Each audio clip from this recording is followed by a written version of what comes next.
안녕하세요. 형광펜 성경과 함께하는 성경 공부 오늘부터 히브리서를 보겠습니다.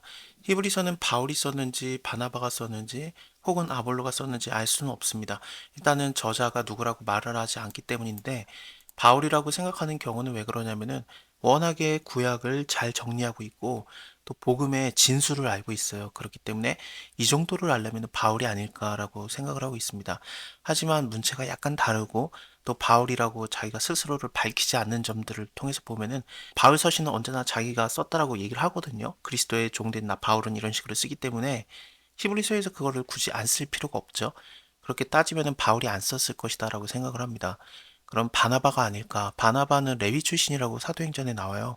그래서 이 히브리서를 생각을 할 때 대제사장에 대한 거, 성전에 대한 거, 또 제사에 대한 것들이 많이 포함이 되거든요. 그런 내용들을 통해서 볼 때 좀 레위인이 쓴 거 아닐까라고 생각을 하기도 하고 그렇습니다. 혹은 아볼로가 썼다라고도 볼 수 있는데 어쨌든 알 수는 없습니다. 누가 썼는지 알 수 없지만 13장을 보면 디모데라는 이름이 언급이 됩니다. 그것은 디모데가 썼다는 건 당연히 아니고 디모데를 알고 있는 사람이 이 히브리서를 썼다라는 얘기거든요. 바울하고 동시대 사람이 썼을 가능성이 굉장히 높겠죠. 또 10장을 보면은 이 히브리서를 받는 사람들, 그러니까 히브리인 출신의 기독교인들, 그들이 굉장히 좀 고난을 많이 당했던 것 같아요. 내가 예수 믿는데 왜 고난을 당할까? 그런 헷갈려함, 또 의아의 함에 대해서 히브리서가 예수 그리스도도 고난을 당함으로써 온전해졌는데 우리도 고난 당하는 거에 뭐가 그렇게 다르냐라고 우리에게 설득을 하고 위로를 하는 것들이 굉장히 많아요. 또 인내라는 말도 많이 나오고 더 좋은 것들이라는 것도 6장부터 많이 언급이 됩니다. 더 좋은 언약, 더 좋은 재물, 더 좋은 성전 그런 식으로 하면서 우리에게 더 좋은 소망도 있고 그러니까 더 좋다라는 얘기를 합니다. 자, 이제 같이 볼게요. 옛적의 선지자들로 여러 부분과 여러 모양으로 우리 조상에게 말씀하신 하나님이 이 모든 날 마지막에 아들로 우리에게 말씀하셨으니 전에는 선지자들을 통해서 말씀하시고 또 잠언을 보면은 우리는 안 들으려고 해도 귀를 열고 인치듯 말한다라고도 말씀하셨고요. 또뭐 꿈으로도 말씀하시고 여러 가지로 얘기를 하시는데 그런 여러 모양으로 우리 조상들에게 말씀하셨던 그 하나님께서 이 모든 날 마지막에 아들로 우리에게 말씀하셨으니 예수 그리스도를 인해서 예수 그리스도를 통해서 우리에게 말씀하신 겁니다. 이 아들로가 아들로 인해서 아들로 통해서 그렇게 보면 되거든요. 이 아들을 만유의 후사로 세우시고 또 저로 말미암아 모든 세계를 지으셨느니라. 이는 하나님의 영광의 광채요. 예수님이죠. 예수님께서는 하나님의 영광의 광채이시며 그 본체의 형상이십니다. 그의 능력의 말씀으로 만물을 붙드시며 죄를 정결케 하시는 일을 하시고 높은 곳에 계신 위엄의 우편에 앉으셨습니다. 저가 천사보다 얼만큼 뛰어남은 갑자기 천사에 대해서 얘기를 하고 있는데 왜냐하면 유대인 출신의 기독교인들은 그러니까 히브리서의 수신자들이 되겠죠.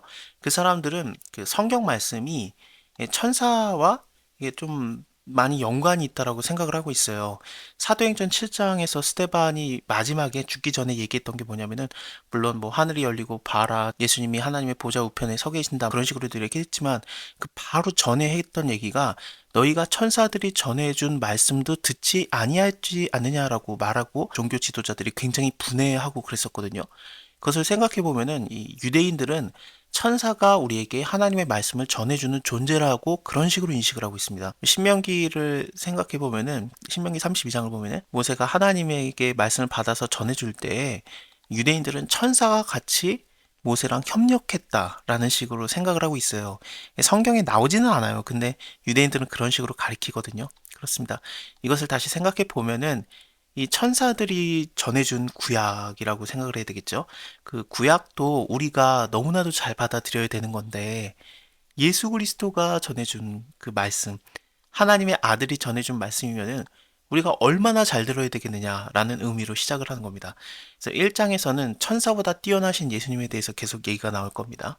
저가 천사보다 얼마나 뛰어남은 저희보다 더욱 아름다운 이름을 기업으로 얻으심이니 하나님께서 어느 때의 천사 중에 누구에게 네가 내 아들이라 오늘날 내가 너를 낳았다 하셨으며 물론 구약에서 천사들을 하나님의 아들들이라고 많이 표현을 하는데 창세기 6장 1절도 그렇고 또 욥기를 보면은 하나님의 아들들이 하나님 앞에 서고 욥에 대한 그 대화도 나오잖아요. 하나님의 아들들이라고 천사들이 많이 그렇게 지칭은 되긴 했지만 하나님의 아들은 아니에요. 근데 예수님께서는 하나님의 아들이시죠. 또다시 나는 그의 아버지가 되고 그는 내 아들이 되리라. 이것은 다윗이 하나님을 위해서 성전을 만들겠다 그랬을 때 네가 날 위해서 집을 짓겠다고 내가 너의 집을 지어주겠다. 너의 아들이 그 집을 짓겠고 너의 자식은 영원한 왕권이 된다. 나는 그의 아버지가 되고 그는 내 아들이 되리라. 이것은 솔로몬에 대한 얘기가 아니에요. 예수님에 대한 얘기입니다. 예수님에 대한 그런 예언이었고요.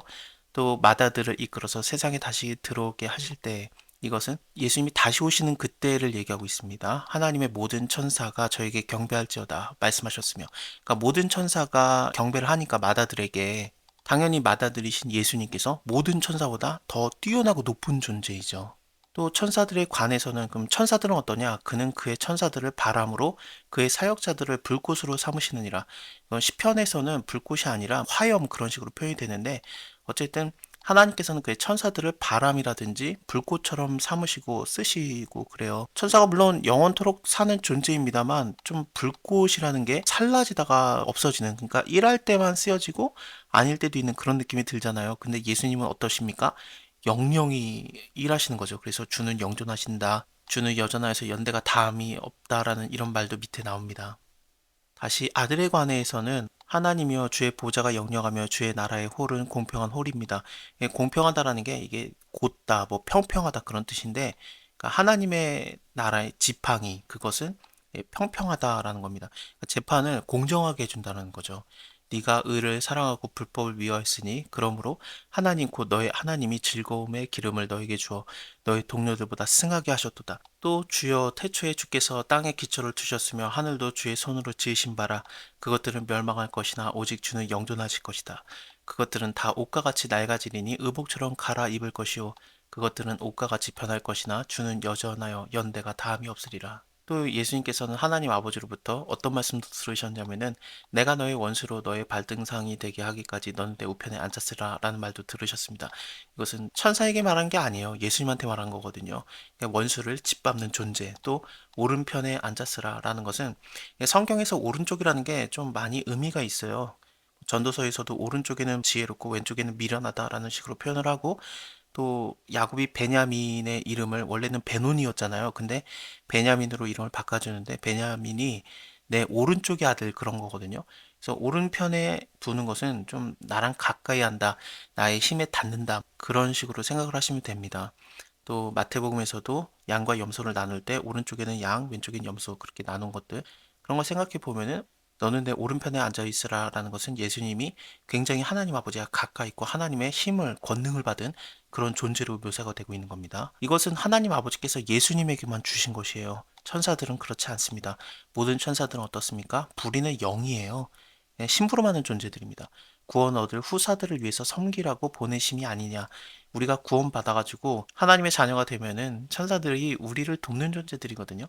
그렇기 때문에 천사가 말씀을 전해줬다라고 그 여기는 유대인들, 천사가 협력해서 인간에게 전해준 말씀, 그것도 굉장히 열심히 보는데 특히나 유대인들 더 그렇잖아요. 근데 하나님 아버지의 아들이신, 맏아들이신 예수 그리스도, 천사보다 훨씬 뛰어난 존재이신 예수 그리스도가 전해준 말이면은 우리가 그것을 왜 안 들어야 될까라는 거죠. 히브리서 2장입니다. 저번 시간에 예수님을 통해서 이루어지는 말씀, 모든 날 마지막에 아들로 우리에게 말씀하셨으니, 그러니까 예수님을 통해서 말씀을 하시고 있는 거거든요.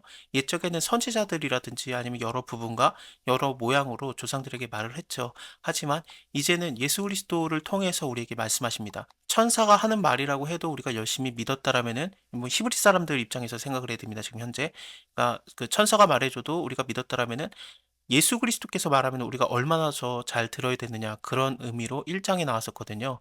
사도행전 제가 잠깐 보여드릴게요. 사도행전 7장에서 스테반이 자기에 대한 변론을 할 때 그때 마지막으로 얘기했던 게 너희가 천사의 전한 율법을 받고도 지키지 아니하였도다라고 하고, 이 말을 들었을 때 그 종교 지도자들이 이를 갈면서 굉장히 화가 나고 그랬었거든요.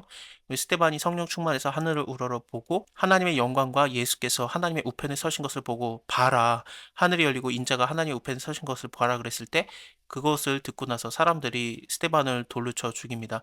이것을 보고 나서 다시 히브리서를 보면은 여기 예수님께서 하나님의 영광이시고 또 예수님이 하나님의 오른편에 앉아 계신다는 거, 이 밑에 물론 뭐 사도행전에서는 섰다라고 나오지만 서 있다라고 나오지만 그거는 약간 증인의 모습으로서 지금 예수님이 스테반을 증거하는 그런 느낌이 드는 거고, 여기서는 예수님이 높이 계신 곳의 위엄에 우편에 앉으셨느니라. 유대인들은 천사들이 하나님의 말씀을 전하는 거에 굉장히 많은 역할을 했다라고 생각을 해요. 천사가 얘기를 하는 건 아니고 하나님 말씀을 전하는 거죠. 그리고 또 만약에 모세가 뭐 하나님 말씀을 받아 적었다라면은 천사가 같이 협조했다, 그런 식으로 생각을 합니다. 어쨌든 천사가 전한 말이라고 해도 우리가 열심히 들었다라면은 예수 그리스도를 통해서 지금 말씀이 전해지고 있는데, 예수님을 통해서 말씀이 이루어지고 있는데, 그렇다면 우리가 이 말씀을 얼마나 잘 들어야 되겠느냐라는 그런 의미로 1장이 시작이 됐었습니다. 다시 2장으로 좀 연결을 시켜 보면은 좀 비슷해요. 하지만 약간 다른 게 있습니다. 일단은 그러므로 모든 들은 것들을, 그러니까 천사가 뭐 전해줬든지 아니면 예수 그리스도를 통해서 전해줬든지 그 말씀들을 우리가 들었는데, 우리가 더욱 간절히 상가할지니 혹 흘러 떠내려갈까 염려하노라, 이런 거거든요. 이게 정확하게 무슨 뜻이냐면은 반지가 손가락에서 빠지다, 뭐 그런 뜻이에요. 혹은 뭐 주머니에 있는 돈이 자기도 모르게 막 이렇게 빠지는 거, 그런 것들을 표현할 때 사용되는 말이거든요. 그러니까 우리가 잠깐 부주의하면은 이렇게 빠져나간다, 그런 거죠. 그래서 하나님 말씀을 더욱 삼가야 된다, 조심해야 된다, 떨어질까 주의하라, 그런 느낌이 있습니다. 천사들로 하신 말씀이 견고하게 되어서, 이건 유대인들의 생각이 이렇습니다. 모든 범죄함과 순종치 아니함이 공변된 보응을 받았거든. 그러니까 천사를 통해서 말씀이 전해졌어도 그 말씀은 공변된, 그러니까 공의로운 것에 있다라는 뜻이거든요. 그러니까 공의로운 것에 보응을 받는다는 거예요. 뭐 눈에는 눈, 이에는 이, 생명에는 생명처럼 그거에 대한 보응을 받지 않느냐. 천사가 전해준 말씀이라도 이런데, 그렇다면은 하나님의 아들 예수 그리스도를 통해서 전해지는 이 큰 구원에 대한 것을 등한히 여기면 우리가 어찌 피하겠느냐. 이 구원은 처음에 주로 말씀하신 바고, 들은 자들이 우리에게 확증한 바니 하나님도 표적들과 기사들과 여러 가지 능력과 및 자기의 뜻을 따라 성령을 나눠주신 것으로서 저희와 함께 증거하시느니라. 여기서 표적이라는 거는 그 의미가 되는 그런 기적들을 얘기합니다. 뭐 예를 들면 아브라함이 낳는 자식, 물론 이삭이죠. 하지만 그것은 애를 잘 갖지 못했던 그 사라가 낳은 아이잖아요. 그것을 생각할 때 약속의 자식, 언약의 자식, 또 사랑하는 아들을 드려라 그랬을 때 그것은 또 예수 그리스도의 죽음을 또 상징하기도 하고, 그렇지 않습니까? 그런 의미가 있는 기적들이라든지 행위들은 표적이 되고요. 기사는 그냥 기적이에요. 대표적으로 병 고치는 그런 기사를 통해서 사람들이 많이 몰려들었고, 모여든 김에 예수님께서는 말씀을 전하시고 그랬죠. 그런 것들이 기사입니다. 또 여러 가지 능력과 이 자기의 뜻을 따라서 성령에 나눠주신 것, 이 성령에 나눠주신 것은 아마도 은사라고 생각이 됩니다. 이것들과 함께 증거하셨느니라. 그러니까 예수 그리스도께서 말씀을 전해주실 때 그것뿐만 아니라 여러 사람들도 함께 전했고, 또 여러 가지 표적과 기사들과 능력과 또 은사들을 통해서 이 말씀이 맞다라는 것이 증거가 됐다라는 겁니다. 하나님이 우리에게 말한 바 장차 오는 세상을 천사들에게는 복종케 하심이 아니라, 그러니까 새로운 세상이 오면은 그것은 천사들이 그 주도하는 세상이 아니거든요. 그것을 누가 주도하겠습니까? 당연히 예수 그리스도시죠. 만왕의 왕이신 예수 그리스도께서 모든 세상을 당연히 주관하시고, 또 우리 믿음의 후사들, 구원을 받은 우리들도 같이 예수님과 함께 왕노릇하는 거 아니겠습니까? 천사들에게 주어지는 것이 아닙니다. 오직 누가 어디에 증거하여 가로되 사람이 무엇이간데 주께서 저를 생각하시며 인자가 무엇이간데 주께서 저를 권고하시나이까. 저를 잠깐 동안 천사보다 못하게 하시며 영광과 존귀로 관을 씌우며, 또 어떤 사본에는 또한 주의 손으로 만드신 것 위에 저를 세우시고 만물을 그 발에 복종케 하셨느니라. 이거는 시편 8편의 말씀을 인용을 한 건데, 이게 그 시작이 여호와 우리 주여 주의 이름이 온 땅에 어찌 그리 아름다운지요, 주의 영광을 하늘 위에 두셨나이다. 원수와 대적자를 인해서 어린아이와 젖먹이의 입에 권능을 세우시며, 그렇게 나오잖아요. 그 말씀이 예수님이 십자가 지시러 올라갈 때, 그때 호산나 다윗의 자손이여 하면서 사람들이 막 노래를 하고 또 애들도 막 따라서 부르니까 종교 지도자들이 너 저거 듣느냐, 못하게 하라 그랬을 때 예수님께서 말씀하신 게, 어린아이와 젖먹이의 입으로 말미암아 찬미로 온전케 하셨다는 것을 너희가 보지 못하였느냐, 그것을 얘기하시거든요. 그게 시편 8편을 그 헬라어로 번역한 게 약간 그렇게 달라요. 권능을 세우시며가 찬미로 온전케 하시며로 이렇게 바뀌는데, 하여튼 그 시편 8편을 예수님께서 인용을 하십니다. 그 호산나 다윗의 자손이여라고 말씀을 들으실 때 예루살렘의 십자가에 죽으시려고 입성하는 상황이었잖아요. 그렇기 때문에 시편 8편은 예수님에 대한 예언이고, 또 예수님이 잠깐 천사보다 못하게 되는 것이 있는데, 그게 무엇이냐? 물론 지위가 떨어지는 게 아니라, 뭐 당연히 예수님은 천사보다 훨씬 하나님이니까. 근데 떨어질 수가 없는데 왜 천사보다 잠깐 못하게 되느냐? 이것은 밑에 그것이 해석이 됩니다. 예수 그리스도의 죽음의 고난을 얘기하는 거예요. 잠깐 동안 죽기 때문에 3일 동안 죽으셨기 때문에 그것을 천사보다 잠깐 동안 못하게 되었다라는 것이 이렇게 말씀이 시편에서 얘기가 나왔던 겁니다. 만물로 저를 복종케 하셨은즉 복종치 아니하는 것이 하나도 없어요. 예수님은 모든 것을 복종케 하시는 하나님이니까요. 하지만 지금 어떻습니까? 우리가 만물이 아직 저에게 복종하는 것을 보지 못하였죠. 이게 어떤 느낌이냐면은 악인들이 아직까지 득세한다라든지, 왜냐하면 하나님께서는 분명히 주의 나라의 홀은 공평한 지팡이다라고 했기 때문에 공평이 나와야 되고 불법을 미워하는 것들이 나와야 되고 의의 사랑이 완전히 보여져야 되는데, 그렇지 않고 의를 행하는 자들이 핍박을 받고 불법을 행하는 자들이 잘 사는 것 같은 거, 그런 것들이 보여지는 거죠. 그래서 예수 그리스도께서 만약에 이 땅을 지금 이렇게 다 복종케 하시고 있다라면 어떻게 이런 일이 일어나는가? 우리가 아직 보지 못했다라는 거예요. 이것은 무슨 소리냐면은 예수님이 일을 안 하고 있다라는 게 아니라 아직까지 예수님이 다시 오시는 그 완전한 하나님의 나라, 그거에 대한 것이 지금까지는 일어나지 않았지만 앞으로 반드시 온다라는 얘기를 하고 있는 겁니다. 어쨌든 우리가 천사들보다 잠깐 동안 못되게 하심을 입은 자, 곧 예수 그리스도죠. 죽음의 고난을 받으심을 인해서 영광과 존귀의 관을 쓰신 예수를 봤더니 이를 행하심은 하나님의 은혜로 말미암아 모든 사람을 위해서 죽음을 맛보게 하려 함이라. 만물이 인하고 만물이 말미암은 자에게는 많은 아들을 이끌어 영광에 들어가게 하시는 이래 저희의 구원의 주를 고난으로 말미암아 온전케 하심이 합당하도다.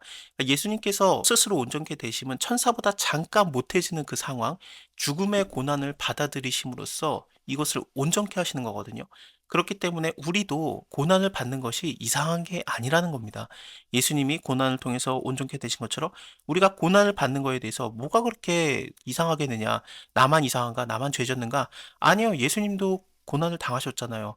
거룩하게 하시는 자와 거룩해 함을 받은 자들이 다 하나에서 났어요. 그래서 예수님도 고난을 아시고 그러므로 우리를 형제라고 부르시기를 부끄러워하지 아니하십니다. 이르시되 내가 주의 이름을 내 형제에게 선포하고 내가 주를 교회 중에서 찬송하리다. 이게 교회라는 게 시편에서는 정확하게 히브리어적으로는 회중이라고 나오는데 어쨌든 뭐 같은 말입니다. 또 이런 식으로 얘기를 하셨고, 또 내가 그를 의지하리라 하시고 또다시 볼지어다 나와 및 하나님께서 내게 주신 자녀라 하셨으니, 그러니까 예수님께서는 우리들을 하나님께서 내게 주신 자녀라고 받아들인 거거든요. 자녀들은 혈육과 함께 속하시니, 우리가 육과 혈이 있잖아요. 몸이 있잖아요. 이것처럼 예수님도 또한 한 모양으로 혈과 육에 속하심은 예수님께서도 우리 인간의 모양을 받으신 거예요. 왜 이렇게 되셨느냐? 사망으로 말미암아 사망의 세력을 잡은 자, 곧 마귀를 없이 하시며 또 죽기를 무서함으로 일생에 매어 종로를 타는 모든 자들을 놓아주게 하려 하심이니, 이는 실로 천사들을 붙들어 주심이 아니고 오직 아브라함의 자손을 붙들어 주려 하심이라. 그러니까 천사들을 위한 게 아니라 우리 믿는 자들을 위해서 예수님께서 그 육체를 입으셨고 또 고난을 당하셨다는 얘기입니다. 그러므로 저가 범사의 형제들과 같이 되심이 마땅하도다. 이는 하나님의 일에 자비하고 충성된 대제사장이 되어서 백성의 죄를 구속하려 하심이라. 자기가 시험받아 고난당했은즉 시험받는 자들을 능히 도우시느니라. 예수님은 스스로가 고난을 당해보셨기 때문에 그 육체를 입으셨기 때문에 우리의 모든 힘듦을 아십니다. 그러므로 함께 하늘의 부르심을 입은 거룩한 형제들아, 우리의 믿음의 도리의 사도이며, 이 사도라는 말을 예수님한테 붙이는 게 되게 이상하죠. 일단은 이 사도를 예수님한테 붙인 거는 성경에서 이 구절 하나밖에 없습니다. 사도는 말 그대로 보내심을 입은 자라는 뜻이에요. 예수님께서 제자들을 세상에 보내셨기 때문에 그 사도라고 명명을 하신 겁니다. 예수님에게는 제자가 굉장히 많아요. 대표적으로 누가복음에 70명의 제자를 뭐 두씩 짝져서 보내는 거를 볼 때 이미 12명이 넘습니다. 근데 12명을 굳이 따로 뽑아서 사도로 부르셨고요. 누가복음 6장을 통해서 보면 그렇습니다. 근데 이 예수님한테도 사도를 붙일 수 있는가? 일단은 요한복음을 보면은 내가 너희를 세상에 보낸다 그 말도 있지만 아버지께서 나를 세상에 보내셨다라는 말도 있어요. 그래서 예수님도 일종의 보내심을 받은 자입니다. 그래서 사도라는 말을 쓸 수는 있기는 있는데 이게 성경에 딱 한 번 나오기 때문에 잘 안 쓰죠, 우리가. 그래서 그냥 여기 대제사장에 대해서는 그냥 인정이 되지만 사도 이건 뭐냐 막 그런 느낌이 있습니다. 이것을 히브리서에서 어떤 식으로 표현을 하기를 원했던 거냐면은 2절에서 저가 자기를 세우신 이에게 충성하기를, 예수님이 아버지 하나님께 완전히 충성했다라는 표현을 쓰기 위해서 사도와 대제사장이라는 것을 예수님에게 수식으로 붙인 거거든요. 그렇게 생각해 보면은 사도 당연히 하나님 말씀대로 순종하는 자이죠. 대제사장 어떻습니까? 하나님의 말씀대로 순종하는 자입니다. 그것으로 통해서 우리의 믿는 도리의 사도이며 대제사장이라고 부르고 있는 겁니다. 완전히 순종하는 것, 그것이 곧 영광을 드러내는데, 순종하면 하나님의 영광이 드러나요. 하나님께서 말씀을 통해서 세상의 영광을 드러내시기를 기뻐하시기 때문에 그렇습니다. 예수님께서도 아버지의 말씀에 순종해서 충성해서 십자가의 죽으심으로 하나님에게 영광을 돌리는 거 아니겠습니까? 특히나 요한복음에서는 예수님의 십자가를 영광과 굉장히 연관을 짓거든요. 그가 아직 영광을 받지 아니하는 고로 그들에게 성령이 아직 임하지 아니하였다라고 요한복음 7장에서도 나오고요. 그래서 영광이라는 단어는 십자가랑 거의 동격으로 보여요. 그래서 하나님의 말씀에 순종했으면은 영광이고, 아니면은 그 영광이 머물지 못하는 그런 느낌도 있고 그렇습니다. 우리는 순종을 못하니까 영광이 참 없어요. 근데 예수님은 늘 하나님 말씀에 순종해서 영광이 있었고, 모세도 하나님 말씀에 순종했을 때, 특히나 성전을 다 지었을 때, 그때 하나님의 영광이 충만해 가지고 모세가 그 성막에 들어가지도 못할 만한 상황이 출애굽기 마지막 40장에 나옵니다. 그래서 모세는 하나님의 집에, 온 집에 완전히 충성을 했는데, 이 영광은 하나님의 말씀에 순종함으로써 있는 겁니다. 예수님은 모세보다 더욱 영광을 받을 만한 것이 마치 집을 지은 자가 그 집보다 더욱 존귀한 같으니라. 집마다 지은 이가 있으니 만물을 지으신 이는 하나님이시라. 또한 모세는 장래에 말할 것을 증거하기 위해서 하나님의 온 집에서 사환으로 충성하였고, 그리스도는 그의 집을 맡은 아들로서 충성했다. 사환으로서, 그냥 집사로서 충성을 해도 어마어마한 하나님의 영광을 드러냈는데, 예수 그리스도는 아들로서 충성을 했으니 이 드러날 영광이 어떻게 대단하겠습니까? 우리가 그거를 잡으면은 이제 소망이 되는 거죠. 소망의 담대함과 자랑을 끝까지 견고히 잡으면은 그의 집이라. 그러므로 성령이 이르신 바와 같이 오늘날 너희가 그의 음성을 듣거든 노하심을 격동하여서 광야에서 시험하던 때와 같이 너희의 마음을 강팍하게 하지 말아라. 그래서 하나님의 음성이 들리면은 순종해야 돼요. 모세도 순종했고 예수님도 순종해서 영광이 드러나고, 또 영광에서 끝나는 것 정도가 아니라 영원한 안식에 대한 약속이 나오기 시작할 겁니다. 반대로 순종하지 않으면은, 마음이 강팍해지면은 하나님을 시험하고, 그 모든 사람들이 그냥 하나님의 분노 아래 있었거든요. 저희가 마음에 미혹되어서 내 길을 알지 못하였고 내가 노하여서 맹세한 바 같이 저희는 내 안식에 들어오지 못하리라 하셨다 하였으니. 그래서 40년 동안 광야에서 있었던 사람들은 하나님의 음성에 불순종했고 마음이 강팍해져서 또 하나님을 시험하고, 또 40년 동안 막 하나님을 화내기만 했기 때문에 결국에는 안식에 들어가지 못했어요. 예수님은 순종하여서 하나님의 영원한 안식, 뭐 영광 거기에 함께 하시고, 당연히 그거에 또 주체이시기도 하고 그렇습니다. 우리도 마찬가지예요. 우리가 하나님의 말씀에 순종하고 말씀이신 예수 그리스도를 쫓아가면은, 그 안에 거하면은 그것이 바로 영광이고 우리가 영원한 안식에 거하는 겁니다. 창세기에서도 똑같이 나와요. 다음 장에서도 창세기 얘기가 갑자기 나오는데, 세상을 창조할 때부터 이 일이 이루어졌다. 제 7일에 관해서는 어디에 이렇게 일렀을 때 어디이겠습니까? 당연히 그 창세기 2장인데, 하나님이 제7일에 모든 일을 쉬셨다. 왜 쉬셨냐면은 하나님이 말씀대로 다 이루셨고, 그 말씀대로 모든 것들이 다 순종하면서 다 창조가 되었기 때문에 일이 하나님을 통해서 완성이 되었잖아요. 그래서 안식을 했거든요. 이것처럼 예수님께서도 하나님의 말씀을 다 순종해서 하나님의 일을 다 이루었기 때문에 우리에게 영원한 안식을 주시는 자가 되는 거예요. 그래서 예수 믿으면, 예수 안에 있으면은 그 안식에 들어가게 되는 겁니다. 근데 예수님을 순종하지 않으면 어떻게 됩니까? 그러면은 당연히 하나님께서는 그에게 노하시고, 아들을 믿지 않는 자는 결국에는 떨어지는 자. 형제들아 너희가 삼가 너희 중에 누가 믿지 아니하는 악심을 품고 살아계신 하나님께서 떨어질까 염려할 것이요 오직 오늘이라 일컫는 동안에 매일 피차 권면하여서 너희 중에 누구든지 죄의 유혹으로 강팍해 됨을 면하라. 우리가 시작할 때 확실한 것을 끝까지 견고히 잡으면은 그리스도와 함께 참여한 자가 되리라. 그래서 예수님의 하신 일들에 우리가 참여하게 되어서 결국에는 그 순종함으로 말미암아 영광에 이르고 그 안식에 이르고 그러는 겁니다. 오늘날 너희가 그의 음성을 듣거든 노하심을 격동할 때와 같이 너희 마음 강팍해 하지 말라. 이 구절 위에 똑같은 내용이었잖아요. 그의 음성을 듣거든 노하심을 격동하여서 광야에서 시험하던 때와 같이 너희의 마음 강팍해 하지 말라. 이 구절을 거의 그대로 인용을 하고 있습니다. 근데 다음 장 4장을 보면은 이것을 다윗의 글에 있었다라고 얘기를 하는데, 다윗의 글에 진짜로 이런 게 있었느냐? 못 찾아요. 그래서 이 다윗의 글은 없어졌다고 지금 현재는 생각을 하고 있습니다. 외경에서 따왔냐라는 얘기도 있지만 결국에는 이거는 다음 장에서 좀 더 깊게 생각을 해 볼게요. 듣고 경록해 하던 자가 누구냐? 그러니까 하나님의 음성이 들리면은 그냥 순종을 해야 되는데 하나님을 경록해 하던 자들은 그냥 순종하지 않은 자들이에요. 밑에도 여기 "순종하지 아니하던 자들이 아니냐."라고 나오면서 어 뭐 순종치 아니하면 어떻습니까? 영광에도 뭐 참여하지 못하고 안식에도 이르지 못해요. 하나님께서 모세를 쫓아서 애굽에서 그들이 나오게 하셨고 구원받게 하셨고 40년 동안 기회를 주셨음에도 불구하고 범죄하여서 그 시체가 광야에 엎드려진 자들, 이들이 바로 듣고도 경록했던 자들입니다. 하나님이 누구에게 맹세하사 그의 안식에 들어오지 못하리라 하셨느냐? 곧 순종치 아니하던 자에게가 아니냐 이로보건대 저희가 믿지 아니함으로 능히 들어가지 못한 것이다. 그러므로 우리는 두려워할지니 그의 안식에 들어갈 약속이 남아 있을지라도 너희 중에 혹 미치지 못할 자가 있을까 함이니라. 저번 시간에도 광야에 들어가는 것을 예를 들면서 40년 동안 지나갔던 이유는 결국엔 약속의 땅 가나안 땅에 들어가는 건데 못 들어간 거잖아요. 그 안식의 땅에 못 들어간 것처럼 너희도 들어갈 것이다라는 그 약속이 우리에게 있을지라도 혹 미치지 못할까, 거기에 도달하지 못할까 그렇게 두려워하라는 겁니다.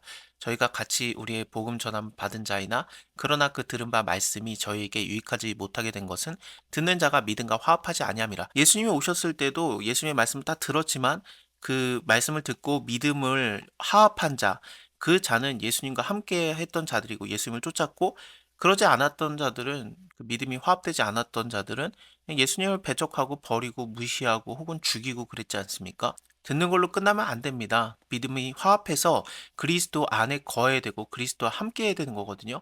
그에게 참여하는 자가 되어야 되는 겁니다. 그리스도와 함께 참여한 자가 되리라. 그러니까 경고히 우리가 이것을 붙들어야 돼요. 그 말씀하신 바와 같이 내가 노하여 맹세한 바와 같이 저희가 내 안식에 들어오지 못하리라 하셨다 하였으나 세상을 창조할 때부터 그 일을 이루었느니라. 이게 새로운 개념이 아니라 세상 창조될 때부터 있었던 개념이에요. 제7일에 관해서는 어디에 이렇게 일렀을 때 하나님은 제7일에 그의 모든 일을 쉬셨다 하셨으므로, 이것은 창세기 2장 2절에 하나님이 지으시던 일을 일곱째 날에 이를 때에 마쳤고 그 지으시던 일을 다음으로 일곱째 날에 안식하셨다라는 말씀이 있지 않습니까? 다시 생각해 보면은 하나님의 말씀대로 모든 것이 다 창조되었고, 그러니까 순종한 거죠. 모든 피조물들이 빛이 있으라 하심에 빛이 있었고 보시기 좋았더라. 그래서 하나님은 말씀하셨고 말씀대로 그 모든 것들이 순종하여서 창조가 되었고 하나님께서 그렇게 일을 사역을 하신 건데 그것을 다 하신 다음에 안식을 하셨어요.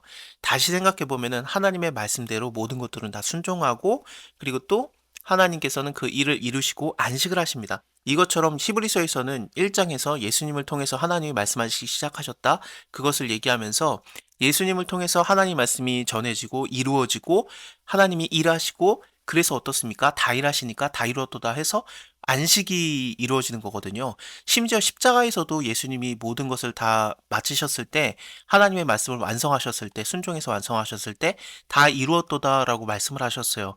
그리고 나서 바로 안식일이 옵니다. 이런 것들이 굉장히 재밌습니다. 물론 좀 저만 재미있을 수도 있습니다만 어쨌든 하나님께서 말씀하시고 말씀대로 다 이루어지고 또 순종하고 그렇게 되면은 하나님의 일이 다 완성되었기 때문에 다 이루었도다. 그래서 안식에 우리가 참여하게 된다. 이거는 천지창조 때도 그랬고 십자가에서도 그랬고 언제나 이랬던 겁니다. 지금도 그래요. 그래서 히브리서에서도 하나님의 말씀대로 우리가 순종하고 하나님 말씀 반드시 이루어지고 우리가 영광과 안식에 들어가게 된다. 또다시 거기 저희가 내 안식에 들어오지 못하리라 하였으니, 이것은 하나님의 말씀을 순종하지 않았던 아담과 하와가 그 안식에서 쫓겨났잖아요. 그것을 얘기하는 것 같습니다. 왜냐하면은 거기가라고 했으니까 여기 위에서는 어디에 이렇게 일렀을 때라고 했잖아요. 이건 창세기거든요. 그러니까 창세기에서 말씀을 순종하면은 안식에 계속 거할 수 있었는데 말씀을 떠났기 때문에 불순종했기 때문에 안식에서 쫓겨난 그 상황을 얘기하는 것 같습니다. 그러면 거기 들어갈 자들이 남아 있거니와 복음 전함을 먼저 받은 자들은 순종치 아니함을 인해서 들어가지 못하였으므로 오랜 후 다윗의 글에 다시 어느 날 정하여서 오늘이라고 미리 이같이 일렀을 때 오늘날 너희가 그의 음성을 듣거든 너희의 마음을 강팍하게 하지 말아라 하였나니, 이 다윗의 글이라고 나오는데 이게 어 사무엘 상하에 나오지는 않아요. 뭐 열왕기 상에도 없고 그렇기 때문에 다윗이 이런 걸 얘기한 게 있나 시편에도 없어요. 그러면은 다윗의 글이라는 다른 것이 있었다라는 거거든요. 얼마든지 그럴 수 있습니다. 지금 현재는 없어졌지만 어떤 다른 그런 책이 있을 수 있어요. 성경 외에 다른 게 있다라고 말하는 게 아니라 뭐 예를 들면은 열왕기 상하에 너희가 그 일들은 그 열왕들의 책에 기록되어 있지 아니하였느냐 그거 읽어봐라 그런 식으로 그냥 끝내는 경우가 굉장히 많아요. 그렇게 생각할 때 분명히 다른 책들이 있었던 거거든요. 다윗의 글도 있었을 텐데 지금 현재는 없어졌다고 보는 게 맞는 것 같습니다. 혹은 뭐 외경에서 이 글을 따왔다라고 하면서 외경을 좀 존중해줘야 된다 그런 식으로 얘기도 하는데 그런 건 좀 어려워요. 외경 자체를 인정해줘야 되느냐 글쎄요. 일단은 뭐 하여튼 내용이 중요한 거니까 오늘날 너희가 그의 음성을 듣거든 너희 마음을 강팍하게 하지 말라. 이거는 구약에서 굉장히 많이 나온 이야기 같지 않습니까? 3장에서 얘기했던 거를 그대로 또 인용하기도 한 거고 그렇습니다. 오늘날 너희가 그의 음성을 듣거든 노하심을 격동할 때와 같이 너희 마음을 강팍하게 하지 말라. 이 얘기가 또 위에도 있었어요. 오늘날 너희가 그의 음성을 듣거든 노하심을 격동하여서 광야에서 시험하던 때와 같이 너희 마음을 강팍하게 하지 말라. 그렇습니다. 그래서 지금 3장, 4장에서 계속해서 말하고 있는 거는 뭐냐면은 하나님께서 예수 그리스도, 하나님의 말씀 자체를 너희에게 주거든 너희가 그것을 강박하게 안 받아들이지 말고 예수와 함께 거하라라는 뜻입니다. 이것을 왜 예수님과 연관을 지어야 된다고 보냐면은 여기 8절에 만일 여호수아가 저희에게 안식을 주었으면은 그 후에 다른 날을 말씀하지 아니하셨을 것이다. 근데 아직 안 주신 거니까 여호수아 때 그래서 이제는 안식할 때가 하나님의 백성들에게 남아있다 그런 느낌이잖아요. 헬라어로 보면요 여호수아가 예수아예요. 예수님의 진짜 이름이 헬라어 이름이 예수아입니다. 그래서 이게 똑같이 보이거든요. 그러니까 이 히브리 사람들 입장에서는 여호수아 그때 뭐 모세 다음에 바로 여호수아 그때 안식을 받지는 못했지. 하지만 이 얘기를 딱 읽으면서 예수님은 우리에게 안식을 주지 않을까? 하나님의 백성에게 그 안식을 주는 자는 예수님이구나. 그것을 확실하게 보여주는 구절이기도 합니다. 이미 그의 안식에 들어간 자는 그 예수님을 믿기 때문에 안식에 들어간 자는 하나님이 자기의 일을 신과 같이 자기의 일을 쉬느니라. 그러므로 우리가 저의 안식에 들어가기를 힘쓸지니 이는 누구든지 저 순종치 아니하는 본에 빠지지 않게 하려 함이라. 하나님의 말씀은 살아있고 운동력이 있어 좌우의 날성 어떤 것보다 예리하여. 갑자기 이 얘기가 왜 나오느냐? 너희가 하나님의 말씀에 순종해서 안식에 들어가라. 그 얘기를 하다가 나온 거거든요. 하나님의 말씀이 좀 들을만한가? 내 힘을 믿는 게 좋지 않는가? 막 그런 생각에 빠지고 세상의 지혜들, 그걸 쫓아가는 사람들에게 그렇지 않다. 하나님의 말씀은 얼마든지 우리가 순종하고 그랬을 때 하나님의 영광이 드러날 만하고 우리가 안식에 이를 만하다라는 것으로 그 가치가 있다라는 걸 말하면서 하나님의 말씀은 살아있고 운동력이 있어. 이 얘기가 나오는 겁니다. 여기 오타네요. 이거 책으로 낼 때는 바꿀게요. 그렇습니다. 여기 좌우의 날성 어떤 것보다 예리하고 혼과 영과 관절과 골수를 찔러 쪼개기까지 하며 또 마음과 생각과 뜻을 감찰하나니 지은 것이 하나라도 그 앞에 나타나지 않음이 없고 오직 만물이 우리를 상관하는 자 눈앞에 벌거벗은 것 같이 드러나도다. 우리가 하나님의 말씀 안에 서면은 하나님 앞에 쓰면은 그냥 나의 모든 죄라든지 그런 생각들, 하나님의 말씀을 믿지 못하는 것들, 그래서 하나님의 말씀과 연합되지 못하는 것들이 그냥 발가벗겨진 것 같이 드러나 버리거든요. 그리고 그 말씀이 나를 수술시켜요. 골수를 찔러서 쪼개기까지 하고 관절도 그렇고 영과 혼을 뭐 쪼개고 우리의 마음과 생각을 다 감찰하고 있기 때문에 그렇습니다. 그래서 하나님이 날 바라보시고 있고 나를 다 아시는데 지으신 것이 다 하나님 앞에서 드러나는데 만물이 다 그 앞에 드러나는데 벌거벗겨진 것처럼 드러나는데 나의 죄들, 나의 힘든 것들이 그냥 하나님의 말씀 앞에서 다 수술을 받는 겁니다. 그러므로 우리 큰 대제사장이 있으니 승천하신 자 곧 하나님의 아들 예수시라 우리가 믿는 도리를 굳게 잡을지어다. 우리에게 있는 대제사장은 우리의 연약함을 채울지 아니하는 자가 아니요 모든 일에 우리와 한결같이 시험을 받은 자로 돼 죄는 없으시니라. 예수님께서는 우리가 어떤 상황인지를 정확하게 경험으로 아시는 분입니다. 그렇기 때문에 그냥 넘어가시지 않아요. 나 이거 너무 힘들어요, 하나님. 근데 내가 어떻게 될지 모르겠어요. 그러면 하나님께서는 기다려라, 오래 참아라. 뭐, 상관도 안 하는 것처럼 그러시는 분이 아니라, 우리의 힘든 걸 모르는 게 아니라, 알아요. 그래서 하나님께서는 그 말씀을 통해서 우리를 살리시고, 인도하시고, 구원하시고, 역사하시고, 그러시는 거죠. 그래서 말씀은 우리가 당연히 받아들일 만하고, 순종할 만하고, 너무나도 가치가 있는 것입니다. 순종치 아니하면은 안 되죠. 순종하라는 얘기에서 하나님의 말씀의 가치에 대해서 이렇게 표현을 한번 했던 겁니다. 그리고 말씀이신 예수 그리스도는 우리의 약함과 연약함을 다 아시는 분이고요. 그러므로 우리가 긍휼함을 받고 때를 따라 돕는 은혜를 얻기 위해서 그래서 우리가 힘들 때 하나님께 돕는 은혜를 받아야 되지 않겠습니까? 그 때를 따라서 또 우리가 불쌍히 여김을 받아야 될 때를 따라서 우리가 은혜를 받아야 되는데 예수님이 그래 주신다는 거죠. 은혜의 보좌 앞에 담대히 나아갈 수 있는 겁니다. 대제사장마다 사람 가운데서 취한 자이므로 여기서 나오는 대제사장은 일단은 아론과 같은 그런 사람 제사장을 먼저 얘기하고 있어요.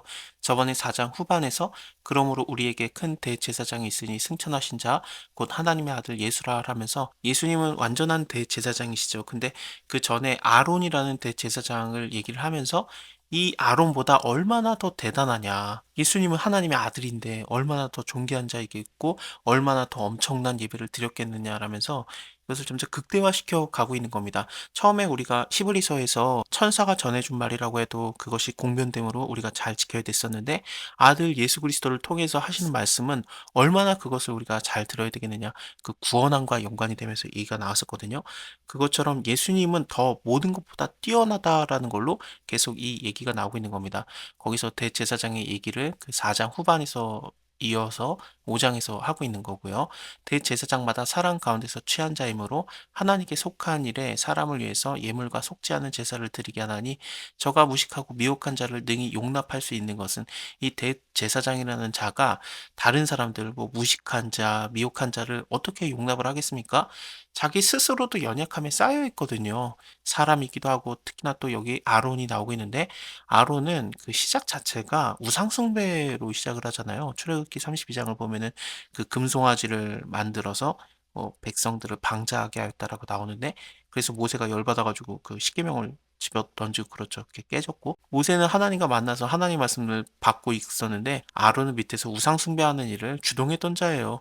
그런 연약함에 쌓여 있기 때문에 그가 하나님께 용서함을 받아서 물론 부르심을 입어서 그렇게 된 겁니다. 그렇게 돼서 어, 뭐 대제사장의 역할을 한다면은 야 너는 너무 미혹하는 자다. 너는 너무 더러운 자다. 너는 너무 죄가 많다. 그러면서 안 받아들이겠냐라는 거죠. 다 용납을 한다.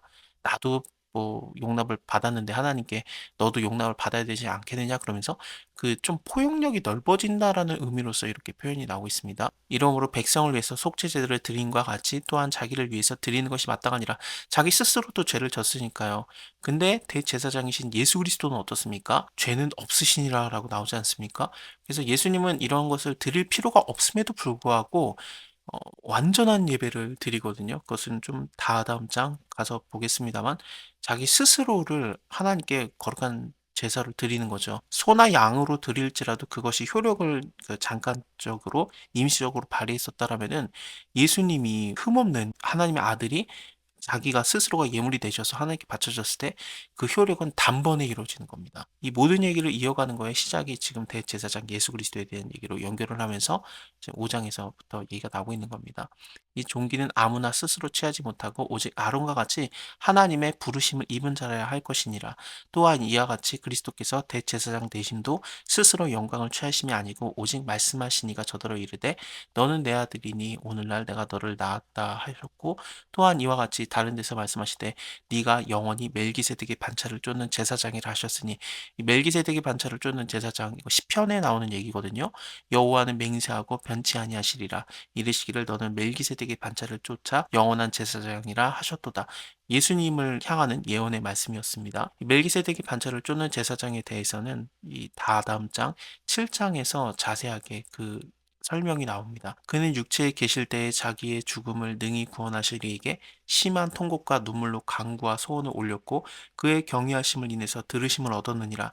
그가 아들이시라도 받은 고난으로 순종함을 배워서 온전하시게 되었은즉 자기를 순종하는 모든 자에게 영원한 구원의 근원이 되시고 하나님께 멜기세덱의 반차를 쫓는 대제사장이라 칭함을 받았느니라.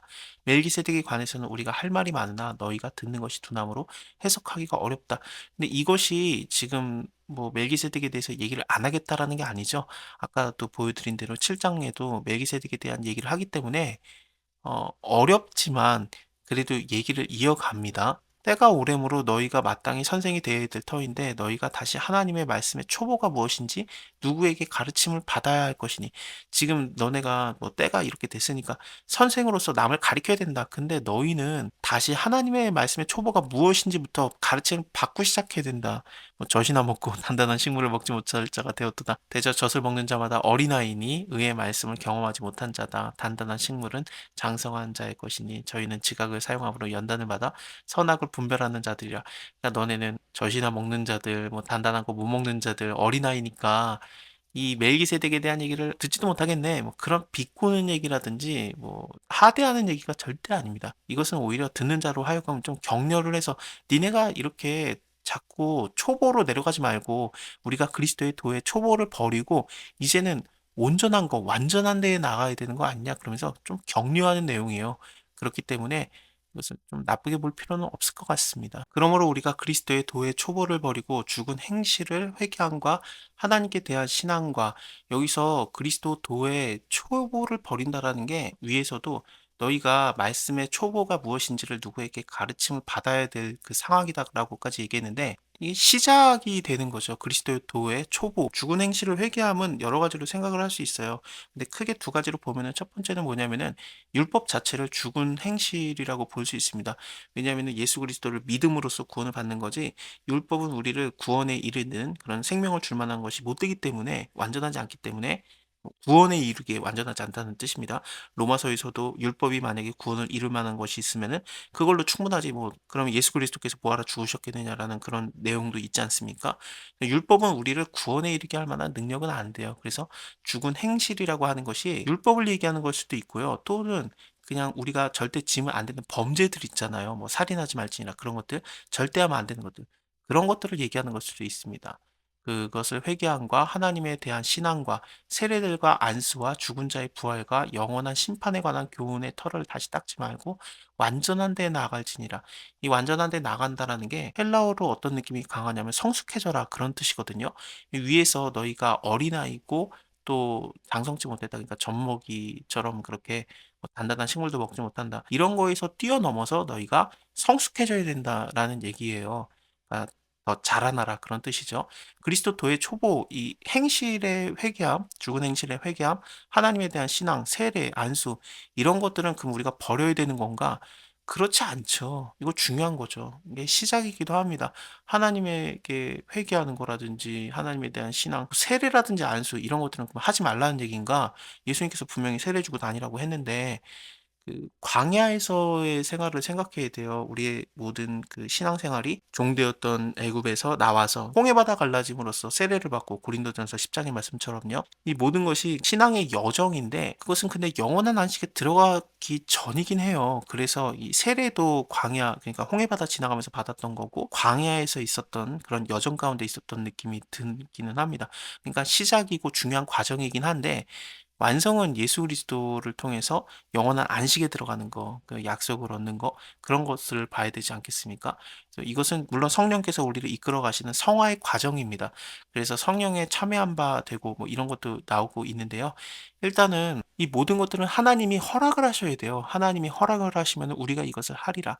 한번 비침을 얻고 하늘의 은사를 맛보고 이 하늘의 은사를 맛본다라는 게 이 맛보다가 진짜로 그 음식을 맛보다라는 뜻이 있기 때문에 혹시 성만찬을 얘기하는 건가? 그런 식으로도 생각을 할 수 있습니다.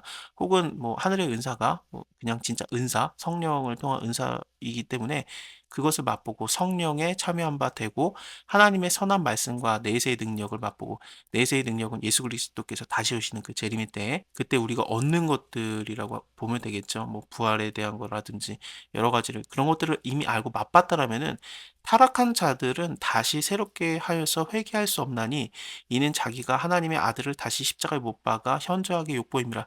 이 말씀이 굉장히 좀 오해를 많이 받는데 어 뭐 두 가지로 생각을 할 수 있습니다. 첫 번째는 뭐냐면 정말로 너희가 하나님의 은사를 맛보고 성령에 참여한 바가 되었는데 너희가 타락을 했다. 그러면 회개할 수도 없다. 왜냐하면은 예수 그리스도를 다시 십자가에 못 박아서 현저히 욕을 보이는 거기 때문에 그렇다. 이것은 그 심각한 배교자들 뭐 가룟 유다라든지 예를 들면 그렇습니다.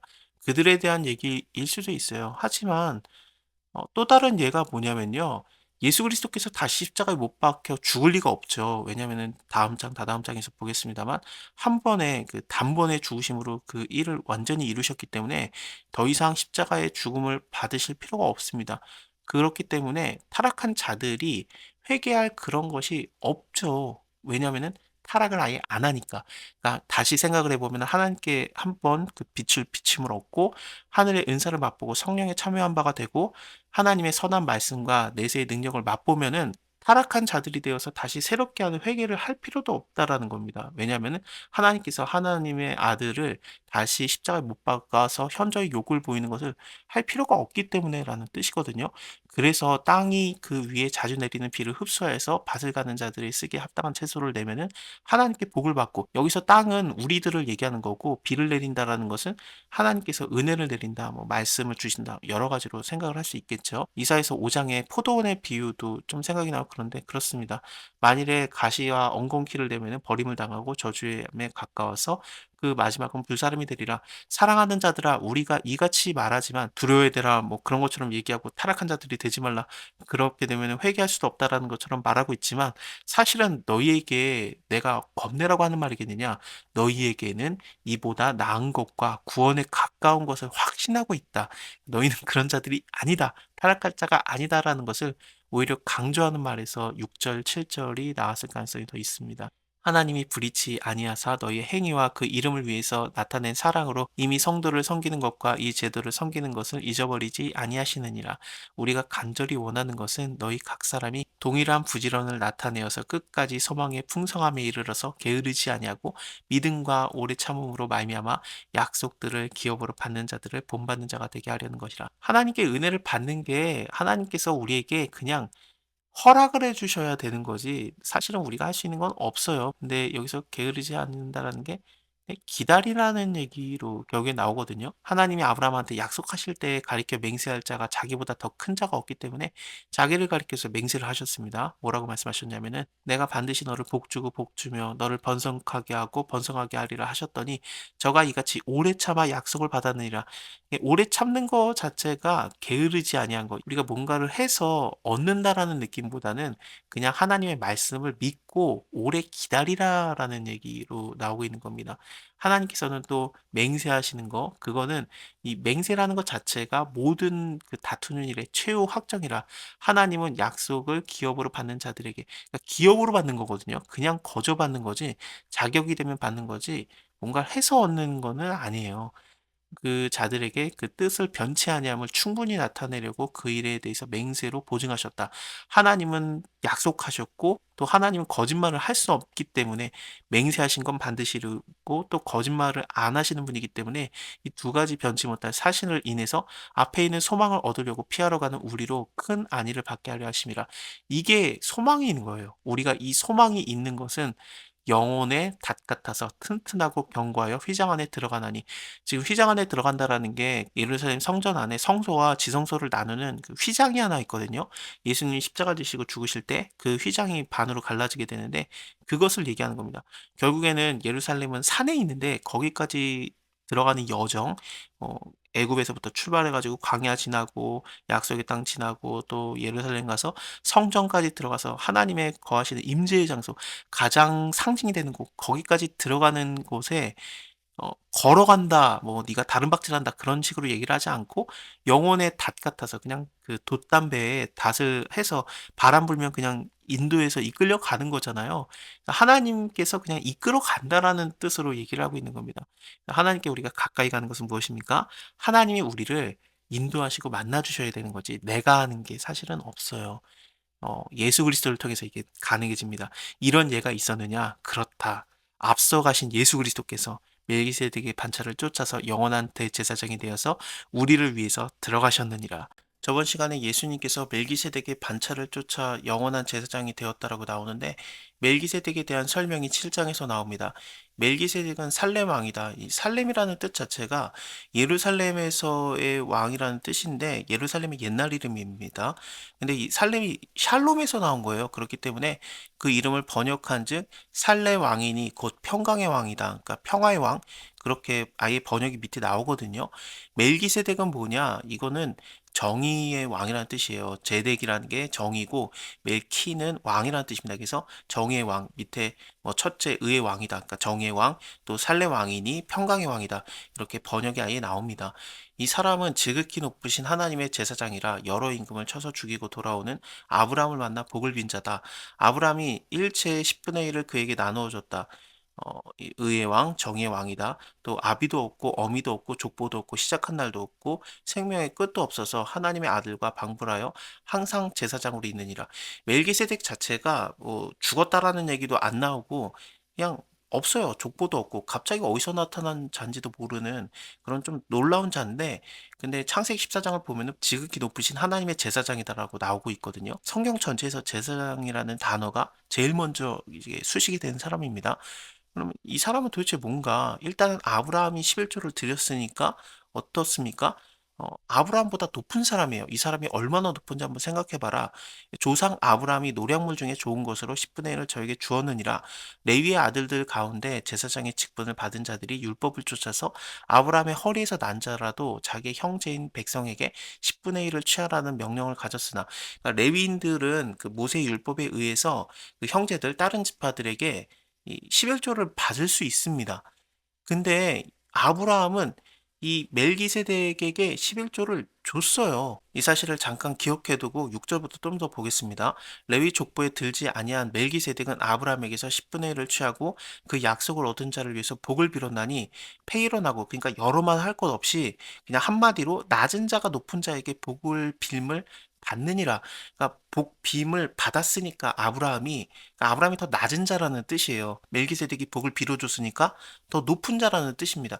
창세기 14장을 보면 분명히 멜기세덱이 아브라함에게 축복해서 말하거든요. 천지의 주제시요 지극히 높으신 하나님이요 아브라함에게 복을 주옵소서라고 얘기를 했기 때문에 멜기세덱이 아브라함보다 더 높은 존재입니다. 아브라함 자체가 엄청나게 높은 사람이에요. 왜냐하면 여러 왕들을 패하고 온 자입니다. 그렇기 때문에 왕보다 뛰어난 자이고 실질적으로 열왕의 아비가 되면서 여러 나라의 시초가 되는 존재예요.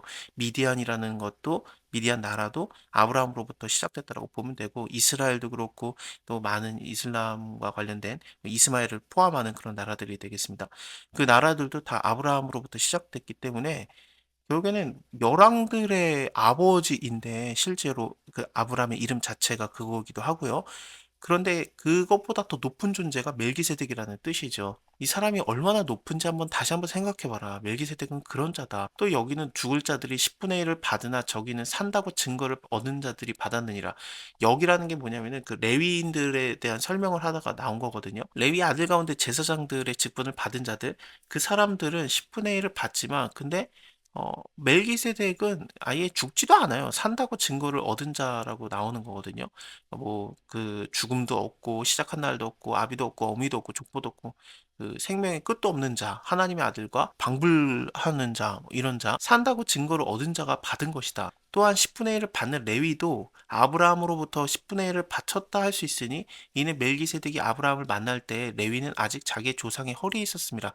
레위가 아직 아브라함의 허리에 있었잖아요. 그렇다면은 아브라함이 멜기세덱이 10분의 1을 바쳤다. 그럼 레위도 10분의 1을 바친 거예요. 레위는 받는 존재지 내는 존재가 아니에요. 10분의 1을.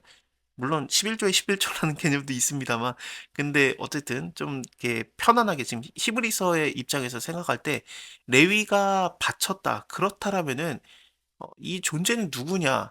당연히 율법, 그 레위기에 나오는 율법을 뛰어넘는 존재다. 멜기세덱은 아예 그냥 율법을 뛰어넘는 차원이 다른 존재다라고 말하고 싶어 하는 거예요.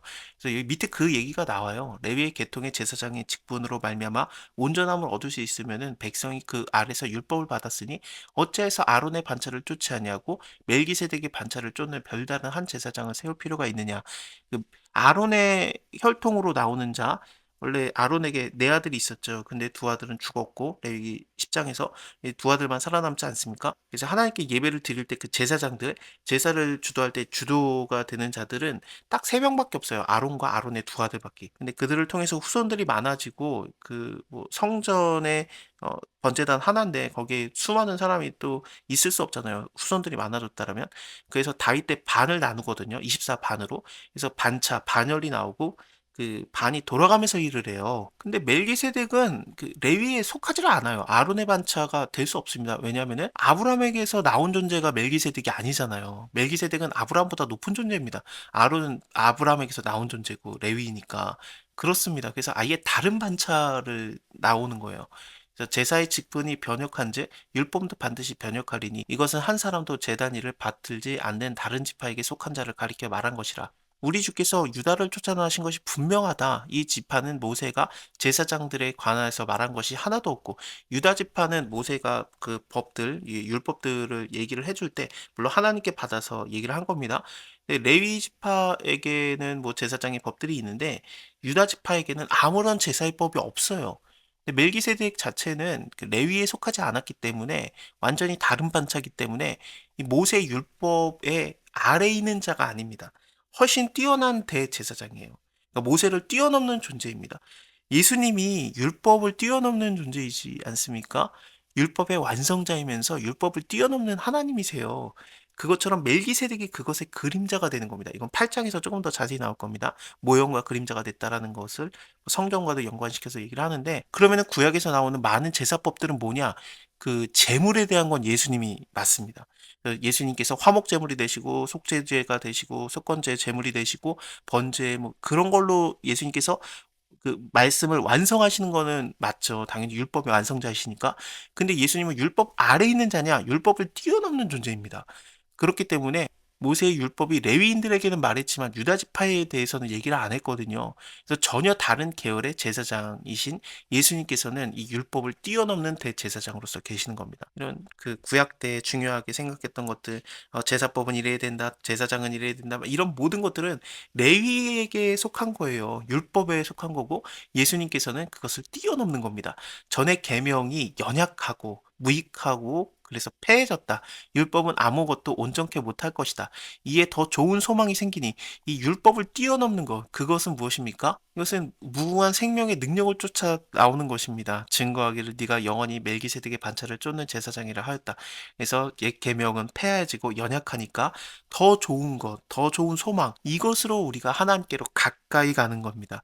또 예수께서 제사장이 된 것은 맹세 없이 된 것이 아니니 이 맹세는 누가 하신 거냐면은 하나님이 하신 겁니다. 하나님께서 내가 너희에게 제사장을 주겠다. 영원한 제사장을 주겠다라고 말하시고 맹세하시고 그것을 뉘우치지 아니하시는 거예요. 아론의 제사장들은 맹세 없이 제사장이 된 거예요. 아론의 자손이면 그냥 자손이 되어서 제사장의 직분을 받았던 건데 예수님은 하나님이 맹세한 제사장이에요.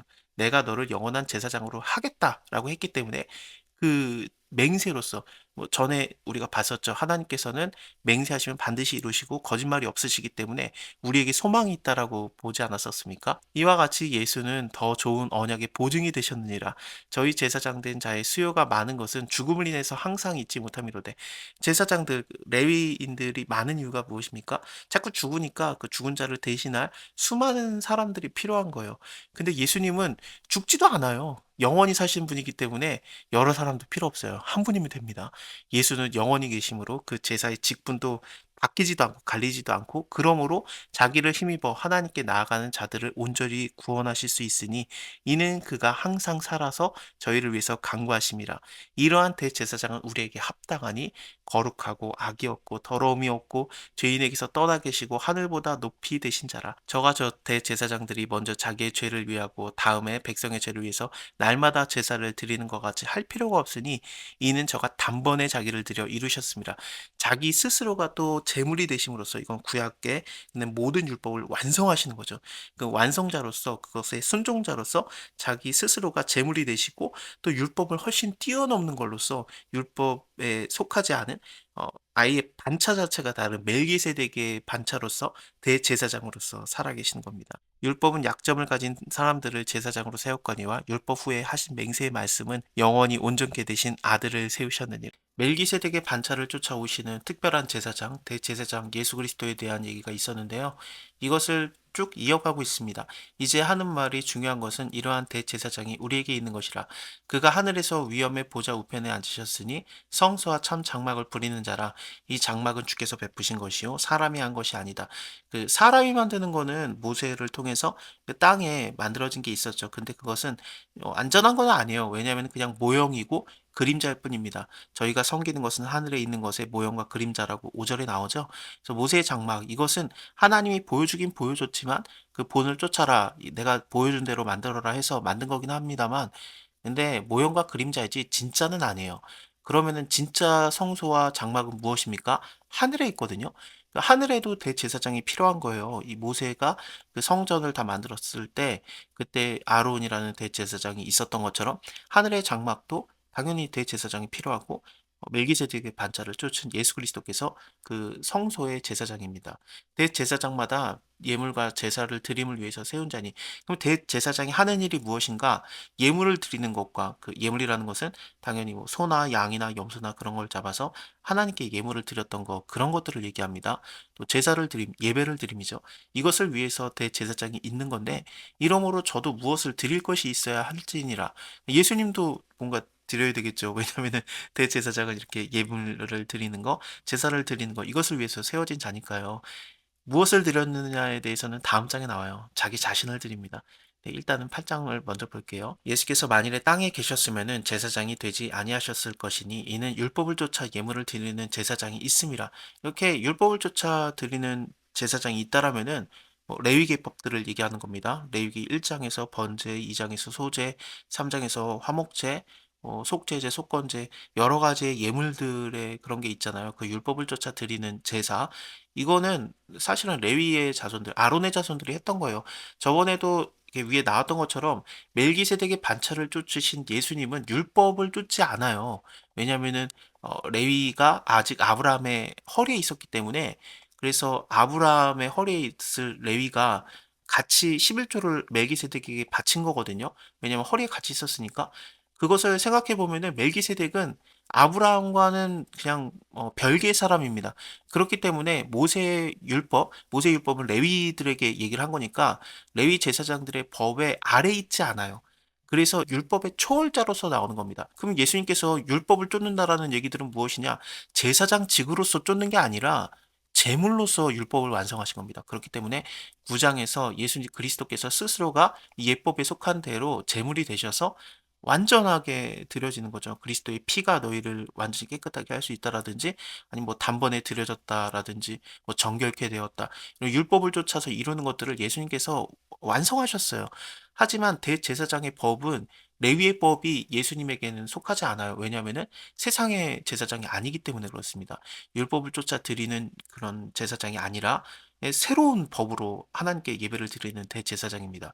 저희가 섬기는 것은 하늘에 있는 것과 모형과 그림자라. 그러니까 땅에 있는 것들은 그냥 그 하늘의 그림자와 모형이었을 뿐이지 완전하지 않았다라는 거죠. 그래서 밑에서도 더 좋은 약속이라든지 더 좋은 것, 더 좋은 언약 뭐 이런 식으로 얘기가 나와요. 그러니까 처음 것이 이게 불완전했다라는 얘기입니다. 저 첫 언약이 무흠하였으면은 그러니까 흠이 없었다라면은 둘째 것을 요구할 일이 없지만 근데 왜 요구했겠냐? 그것은 이제 첫 번째 율법으로서 주신 언약들이 그냥 모형이고 그림자이기 때문에 완전하지 않았다라는 겁니다. 그래서 이제는 하나님께서 새 언약을 말씀하신다라고 하는데 이것은 예수 그리스도를 통해서 이루어지는 것들입니다. 그렇습니다. 이제 그가 더 아름다운 직분을 얻었으니 이는 더 좋은 약속으로 세우신 더 좋은 언약의 중보시라.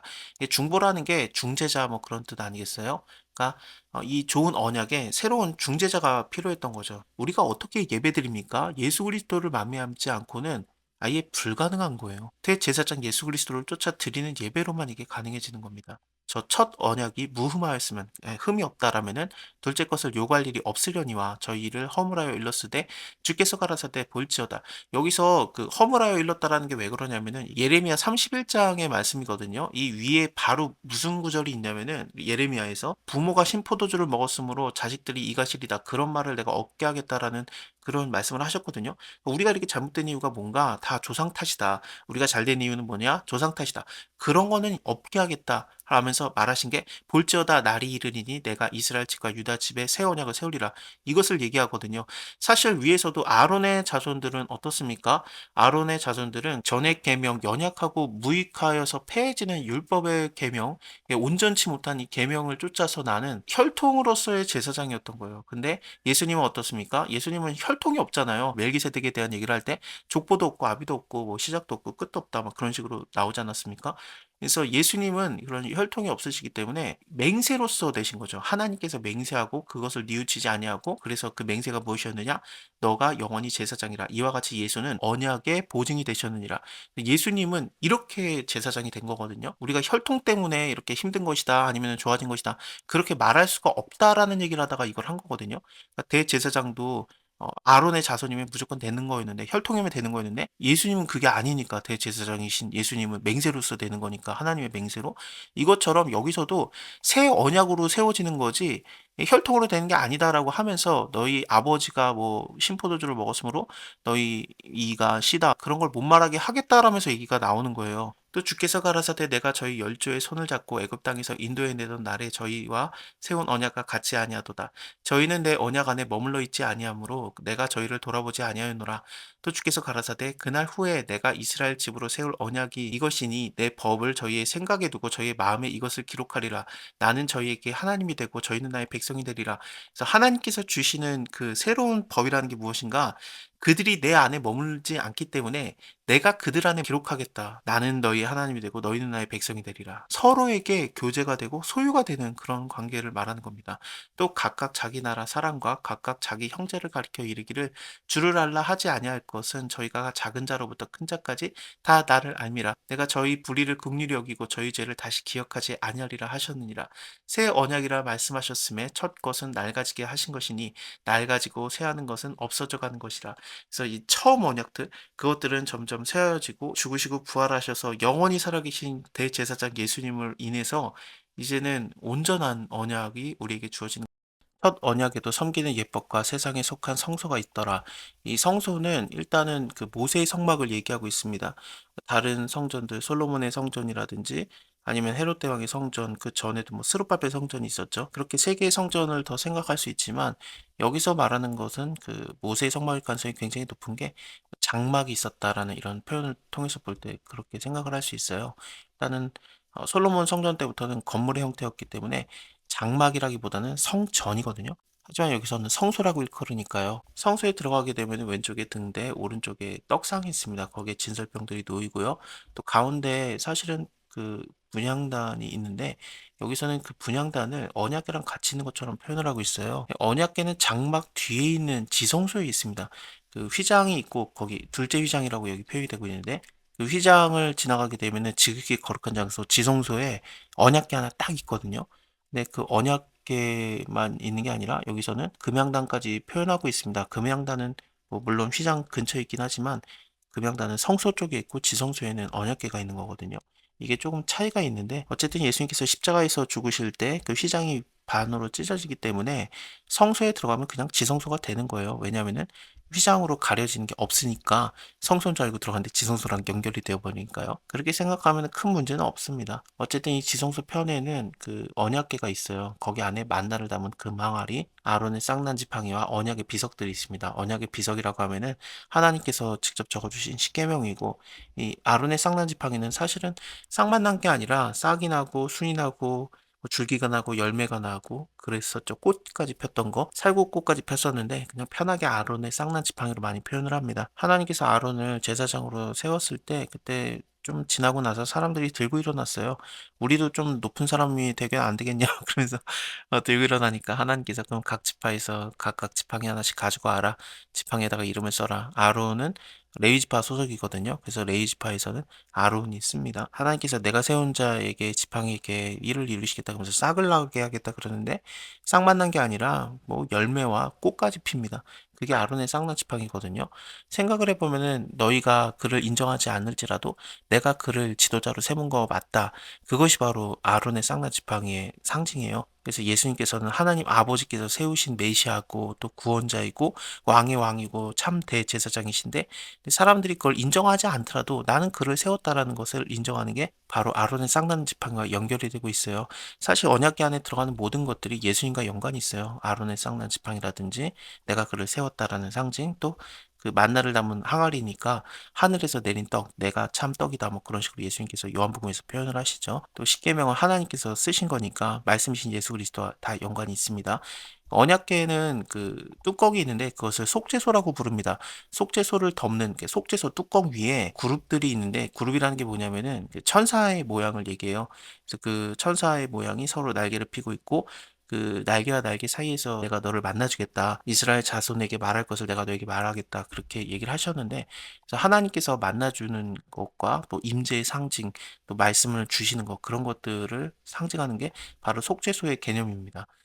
이런 것들에 대해서는 내가 낱낱이 말할 수 없노라. 근데 제가 지금 다 낱낱이 말씀을 드렸네요. 이 모든 것을 이같이 예비하였으니 제사장들이 항상 첫 장막에 들어가 섬기는 예를 행하고 오직 둘째 장막은 대제사장이 홀로 1년 1자씩 들어가되 피 없이는 아니하나니 이 피는 자기와 백성의 허물을 위해서 드리는 것이다. 레위기를 보면은 그 제사장 혼자의 죄가 백성 전체의 죄월이 되었다라는 것으로도 표현이 됩니다. 그래서 속죄제를 꼭 드리게 돼 있는데 이렇게 제사장이 자기 스스로의 죄를 위해서도 드려야 되고 그것이 또한 백성의 허물을 위해서 드리는 것이기도 해요. 그래서 이렇게 드리고 나서 대제사장이 둘째 장막, 그러니까 지성소에 들어가게 되는 거죠. 꼭 대제사장만 들어갔던 거는 아닌 것 같아요. 나중에 뭐 누가복음을 보면은 요한, 세례 요한의 아버지 사가랴가 들어갔을 때 그가 대제사장이었냐? 아니죠. 여덟 번째 반열, 아비야의 반열에서 그냥 제비 뽑아가지고 들어갔거든요. 그런 걸 생각해 보면은 대제사장이 들어가든지 아니면은 제비 뽑아가지고 들어가는 제사장이 들어가든지 그렇게 생각할 수 있습니다. 또 모세도 자주 들어갔던 것을 우리가 기억할 수 있겠죠. 어쨌든 성령이 이로써 보이신 것은 첫 장막이 서 있을 동안에 성소에 들어가는 길이 아직 나타나지 않은 것이라. 이 장막은 현재까지의 비유니 이에 의지하여서 드리는 예물과 제사가 섬기는 자로 그 양심상으로 온전케 할 수 없나니 이것은 먹고 마시는 것과 여러 가지 씻는 것과 함께 육체의 예법만 되어서 개혁할 때까지 맡겨둔 것이라. 그래서 첫 번째 언약들은 모세를 통해서 주신 말씀들이 되겠죠. 레위기법이라든지 출애굽기에서도 좀 여러 가지 얘기가 있습니다만 특히나 레위기법에서 그런 것들은 완전하지 않다라는 겁니다. 그러니까 개혁할 때까지만 맡겨둔 거고 그리스도께서 오심으로써 완전한 예법, 완전한 언약이 주어졌다라는 뜻입니다. 그리스도께서 장래일에 대제사장으로서 오사 손으로 짓지 아니한 이 창조에 속하지 아니한 더 크고 온전한 장막으로 말미암아 이 장막은 하늘에 있는 장막을 얘기해요. 첫 번째 장막은 땅에 있는 것이고 그것은 모형이고 그림자인데 대제사장 예수 그리스도와 연관되는 장막은 하늘에 있는 장막을 얘기해요. 염소와 송아지의 피로 아니하고 오직 자기의 피로 영원한 속죄를 이루사 단번에 성소에 들어가셨느니라. 염소와 황소의 피와 및 암송아지의 죄로 부정한 자에게 뿌려 그 육체를 정결하게 하여 거룩하게 하는데, 그러니까 임시적으로 잠깐이라도 구약 때 이런 짐승의 피로써 육체를 정결하게 했었어요. 그리고 나서 성소에 들어갈 수 있었는데 하물며 영원하신 성령으로 말미암아 흠없는 자기를 하나님께 드린 그리스도의 피가 어찌 너희의 양심으로 죽은 행실에서 깨끗하게 하고 살아계신 하나님을 섬기지 못하게 하겠느냐.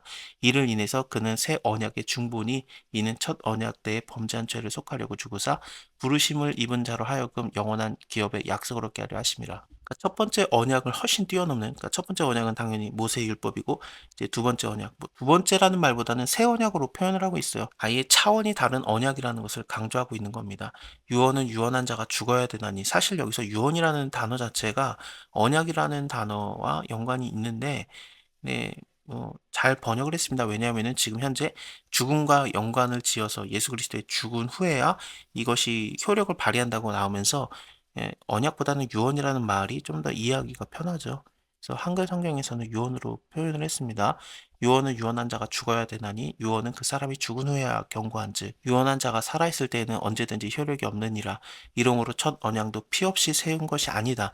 그러니까 모세가 율법대로 세운 계명 그런 언약도 백성에게 말한 후에 송아지와 염소의 피와 미 물과 붉은 양털과 우슬초를 취해서 그 책과 온 백성에게 뿌렸다. 그리고 말한 게 하나님이 너희에게 명하신 언약의 피라라고 하는데 이거 출애굽기 24장이거든요. 모세가 그 피를 취해 백성에게 뿌려 가로되 이는 여호와께서 이 모든 말씀에 대해서 너희와 세우신 언약의 피라라고 했고 예수님께서는 그 성만찬 때 마지막 만찬 때 이것은 죄사함을 얻게 하려고 많은 사람을 위해서 흘리는 바 나의 피 언약의 피라라고 해서 예수께서 죽으시기 직전에 하셨던 말씀과 연관이 있어요.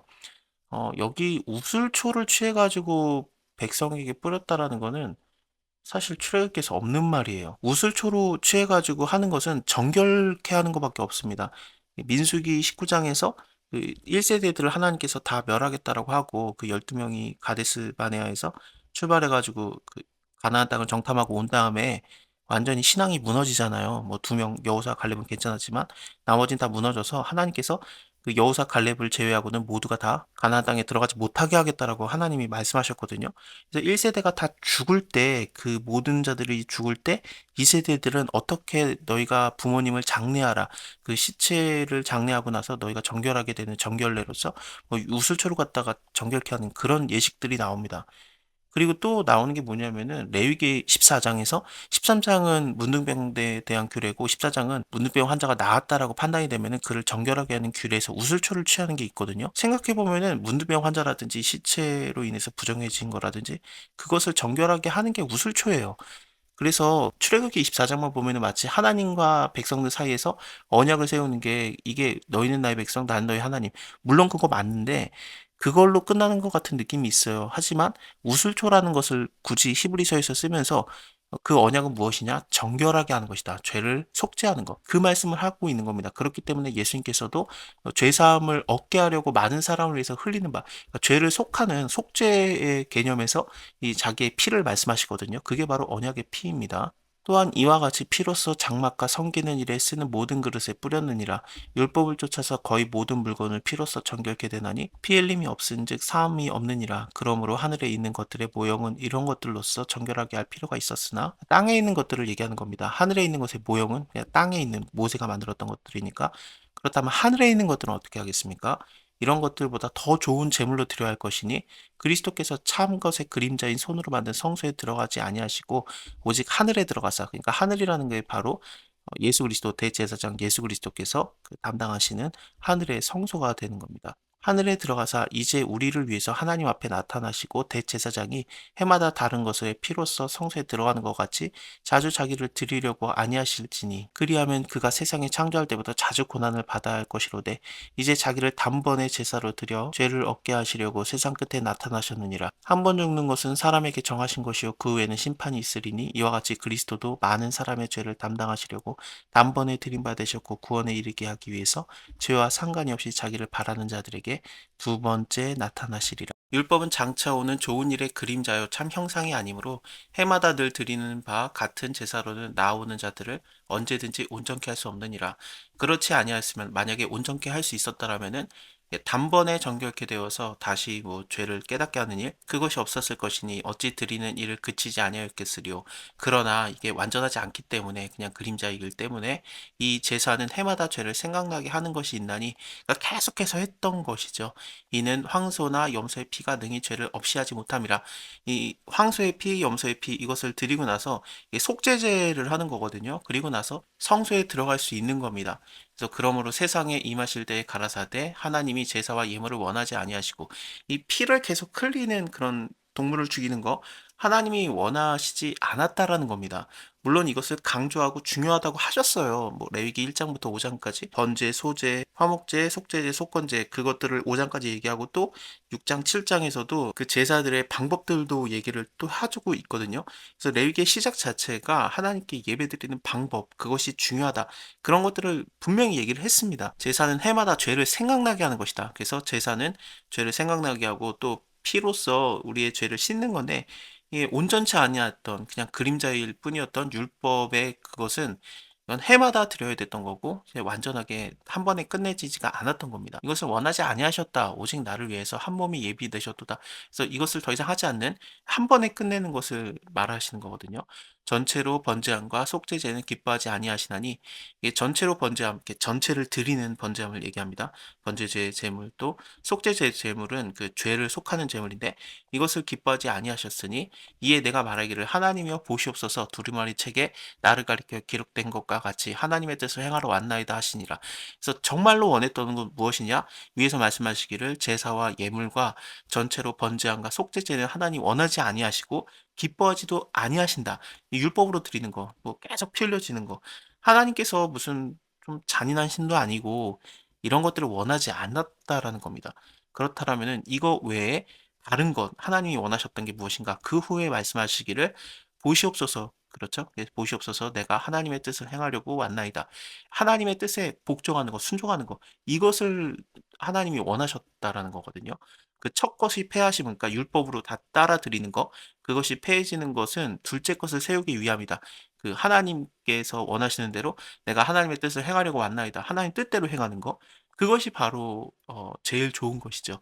이 뜻을 쫓아서 예수 그리스도의 몸을 단번에 드리심으로 말미암아, 그러니까 예수님이 드려지시는 것 자체가 하나님의 말씀의 뜻대로 하나님의 원하시는 대로 다 드려지신 거고, 그래서 이 더 이상 드려지는 제사라든지 예물, 뭐 번제로 드려지는 거, 그런 것들은 이제 필요가 없는 겁니다. 예수님이 한 번에 하셨으니까. 그래서 단번에 이루셨다라는 얘기를 많이 말씀하시는데, 여기서도 마찬가지로 이 첫 것을 패하시면 둘째 것을 세우려 하심이라, 이 뜻을 쫓아서 예수 그리스도의 몸을 단번에 드리심으로 말미암아 우리가 거룩함을 얻었다. 제사장마다 매일 서서 섬기며 자주 같은 제사를 드리되 이 제사는 언제든지 죄를 없게 하지 못하거니와, 그러니까 그냥 율법적인 것은 죄가 계속 남아 있다라는 거죠. 그래서 일시적으로 우리를 깨끗하게 하기 때문에 성전에 들어가는 거, 물론 제사장들 그들이 성전 들어가는 거를 대표적으로 얘기합니다. 그런 것을 할 수 있었지만, 하지만 예수 그리스도는 어떻습니까? 이 영원한 제사를 드리신 거거든요. 우리의 죄들을 해결하는. 그래서 하나님 우편에 앉으사 그 후에 자기의 원수들로 자기의 발등상이 되게 하실 때까지 기다리시나니 저가 한 제물로 거룩하게 된 자들을 영원히 온전케 하셨느니라. 그래서 예수님도 그 성전에 들어가시기 전에 그 성전 앞에서 그 번제단에서 제사를 드렸던 겁니다. 물론 그 제사의 제물은 무엇입니까? 자기 스스로 완전한 제물로 단번에 드려지신 거죠. 죄를 속한 다음에 제사장이 성전에 들어가요. 그러니까 제사를 드리는 거는 성전 밖에 그 뜰이라고 해야 되는데, 그 뜰에서 이게 번제단이 있어요. 거기서 예배를 드리고 성전 안에 들어가는 겁니다. 따라서 예배는 뭐냐면은 성전에 들어가기 위한 일종의 되게 중요한 예식이 되겠죠. 그래서 예배라는 건 무엇이냐면은 성전에 들어가는 거. 그러니까 하나님을 만나러 들어가기 전에 그 죄를 생각나게 하고 죄를 해결하는 굉장히 중요한 시작이 되는 거예요. 그리고 나서 더 중요한 것이 무엇이겠습니까? 당연히 성전에 들어가서 하나님과 맞대하는 거거든요. 예수님도 자기 스스로를 드림으로써 하늘의 성전에 들어가신 겁니다. 우리도 예수 그리스도를 통해서 다 성전 밖에 그 뜰에서 완전한 그 예배를 드렸기 때문에, 죄에 대한 것이 완전히 해결을 받았기 때문에 이제 완전한 성전 하늘에 들어가서 하나님을 맞대할 수 있는 그것이 이루어지는 겁니다. 또한 성령이 우리에게 증거하시되 주께서 가라사대 그날 후로는 저희와 세울 언약이 이것이라 하시고 내 법을 저희의 마음에 두고 저희의 생각에 기록하리라 하신 후에 또 저희의 죄와 저희의 불법을 내가 다시 기억하지 아니하리라. 여기서도 나오는 게 전부 다 죄를 해결하는 것, 그런 것들을 얘기하지 않습니까? 이것이 사여졌은즉 다시 죄를 위해서 제사를 드릴 것이 없느니라. 그래서 예배를 드린다는 것 자체가 뭐냐면은 우리의 죄를 생각나고 기억나게 하고 그 죄를 완전히 해결받는 것. 이것이 예배의 가장 중요한 목적이라고 히브리서 10장에서는 얘기를 하고 있습니다. 그것으로 인해서 성소에 들어갈 담력을 얻게 되는 거죠. 하나님을 만나러 들어가는 겁니다. 그 길을 우리를 위해서 휘장 가운데로 열어놓으신 새롭고 산 길이다. 이 휘장이라는 것은 예수님의 육체로 여기 표현이 되는데, 예수님 십자가 지실 때 그 휘장이 찢어지는 것이 예수님이 찢어지심, 그 몸이 찢어짐으로써 그 지성소와 성소를 막고 있던 휘장이 이제 사라진 거죠. 그래서 성소인 줄 알고 들어갔더니 알고 봤더니 지성소까지 한 번에 연결되어 있는, 그러니까 하나님을 맞대하는 것이 가능해졌다라는 느낌이 있습니다. 또 하나님의 집을 다스리는 큰 제사장이 계심에 우리가 마음의 뿌림을 받아서 양심의 악을 깨닫고 몸을 맑은 물로 씻었으나 참 마음과 온전한 믿음으로 하나님께 나아가자. 또 약속하신 이는 믿으시니 우리가 믿는 도리의 소망을 움직이지 말고 굳게 잡아 서로 돌보아 사랑과 선행으로 격려하며 모이기를 패하는 어떤 사람들의 습관과 같이 하지 말고 오직 권하여서 그날이 가까울수록 더욱 그리하자. 이거는 사랑과 선행으로 격려하는 거, 서로 돌아보는 그 모임을 패하기로 하는 사람들의 습관과 같이 하지 말자는 얘기입니다. 결국에는 이웃사랑을 위해서 모여지는 것을 계속 그리하자라는 얘기거든요. 이거는 13장, 히브리서 13장에서도 형제들아 우리가 그러니까 서로 사랑하자라는 식으로 계속해서 발전이 이루어지고 있습니다. 예배라는 것 자체가 율법적으로 이게 옳다 저게 옳다 그런 것을 떠나서 서로 간의 이웃사랑이라든지 선행과 사랑과 격려, 서로 돌보는 것으로 모여졌던 것, 그것이 바로 예배였던 거예요. 하나님 앞에서 우리의 죄가 기억나고 우리의 죄가 예수 그리스도의 피로써 다 해결을 받았기 때문에 우리에게 남아 있는 것은 하나님 앞에 나아가고 선행과 사랑으로 격려하고 모이는 거, 이거밖에 안 남았던 거죠. 하나님 사랑, 이웃 사랑은 같은 거니까요. 우리가 진리를 아는 지식을 받은 후에 짐짓 죄를 범한즉 다시 죄를 속하는 제사가 없고 오직 무서운 마음으로 심판을 기다리는 것과 대적하는 자를 소멸하는 맹렬한 불만이 있느니라. 모세법을 폐한 자도 두세 증인을 인해서 불쌍히 여김을 받지 못하고 죽게 되는데, 그러니까 모세의 법이라고 할지라도 그냥 그림자이고 모형일 뿐이라도 어, 이 두세 사람의 증인이 세워졌다라면은 만약에 사형당할 죄를 지었다 그러면 사형을 당했다라는 거죠. 그것처럼 이렇게 그림자라고 해도 이것을 우리가 굉장히 좀 영향을 많이 받았었고 그것을 굉장히 좀 심각하게 받아들였었는데, 하물며 하나님의 아들을 밟고 자기를 거룩하게 한 언약의 피를 부정하는 것, 이것은 뭐 은혜의 성령을 욕되게 하는 건데 그거는 당연히 받을 형벌이 얼마나 더 중하겠는가 너희는 생각하라. 하나님의 아들 예수 그리스도의 피로써 우리의 죄가 완전히 사해졌다는 것을, 그것을 뭐 버리고 은혜의 성령을 욕되게 하는 거, 이런 것들은 하나님이 너무너무 싫어하신다는 거예요. 그 원수 내가 갚겠다, 내가 갚으리라 그러시는 거죠. 또 다시 주께서 그 백성을 심판하시라 말씀하신 것을 우리가 아노니 살아계신 하나님의 손에 빠져들어가는 것이 무서울진저 전날에 너희가 빚을 받은 후에 고난의 큰 싸움에 참은 것을 기억하라. 그래서 빚을 받았다라는 게 이 복음을 받아들였다라는 건데, 예수 그리스도를 통해서 우리가 하나님께 나아갈 수 있던 그런 죄 사함을 얻었다. 그래서 뭐 담대하게 들어갈 수 있다. 이것을 받은 후에 그 큰 싸움이 있었다라는 거죠. 그 큰 싸움이라는 거, 고난의 큰 싸움은 비방이라든지 환란이 있었던 거예요. 사람들에게 구경거리가 되고 또 이런 형편에 있는 자들로 사귀는 자가 되었으니, 그러니까 우리의 그 형제들, 그러니까 믿음의 형제들이 이런 비방과 환란을 받든지 아니면 내가 환란과 비반을 받든지 이런 상황이 돼서 큰 고난의 싸움이 있었는데, 이것을 우리가 다 참아냈지 않느냐. 너희가 갇힌 자를 동정하고 너희 산업을 빼앗는 것도 기쁘게 당한 것은, 이런 이웃 사랑하기 때문에 동정하는 거, 갇힌 자 동정하는 거, 뭐 산업이 뺏길지라도 그냥 기쁘게 당해줬던 거, 이런 모임이 있었다는 겁니다. 그래서 이것을 패하기를 말지라라고 위해서도 나왔었죠. 그 모하기를 패하는 습관들과 하지 말라, 계속 돌아보아서 사랑과 선행으로 격려하자라는 얘기가 그래서 위에서 있었던 겁니다. 그러므로 너희가 담대함을 버리지 말아라. 이것이 큰 상을 얻느니라. 너희에게 인내가 필요하면 너희가 하나님의 뜻을 행한 후에 약속을 받기 위함이라. 잠시 잠깐 후면은 오시리가 오시리니 지체하지 아니하시리라. 예수님께서 금방 오실 거니까 우리가 서로 사랑하고 동정하고 돌보아주고 그렇게 모이는 거, 이것을 우리가 계속해서 하고 있자. 왜냐하면 예수님 금방 오시니까 힘들더라도 우리가 좀만 참고 인내하자.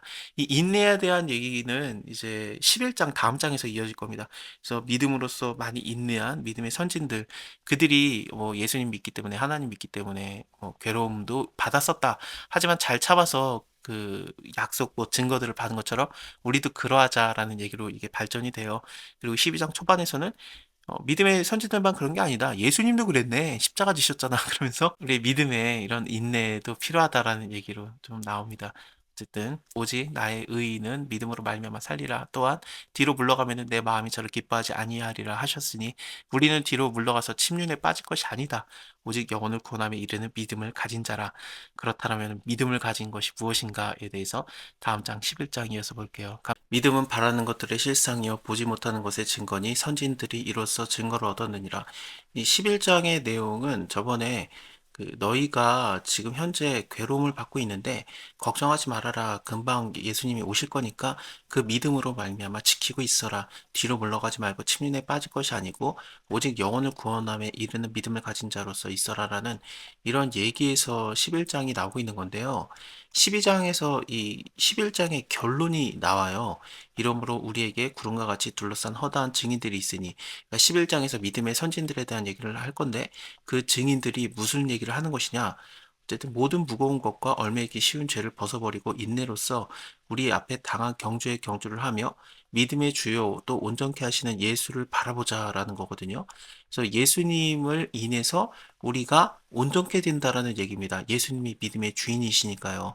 그래서 저는 어떠시냐? 예수님은 그 앞에 있는 즐거움을 위해서 십자가를 참으사 부끄러움을 개의치 아니하시더니 하나님 보좌 우편에 앉으셨느니라. 그러니까 예수님께서도 그 십자가를 지심으로써 고난을 당하시고 괴로우셨는데 이로써 우리가 완전해졌다라는 거거든요. 온전케 됐다라는 건데 11장의 내용은 믿음으로써 우리가 이렇게 살자라는 얘기라기보다는 우리의 사는 행동들이라든지 모든 것들이 은혜 안에 있기 때문에 이것이 예수 안에서 믿음으로 인해서 완전해진다라는, 온전케 된다라는 얘기를 하고 있는 겁니다. 다시 말씀드리면은, 아브라함처럼 우리가 이렇게 살자라는 얘기를 하는 게 아니라, 아브라함이 이렇게 산 것은 예수 안에서 그것이 온전케 됐기 때문이다. 그래서 믿음의 그 선진들이 되었다. 상을 받았다. 이런 얘기를 하는 거죠.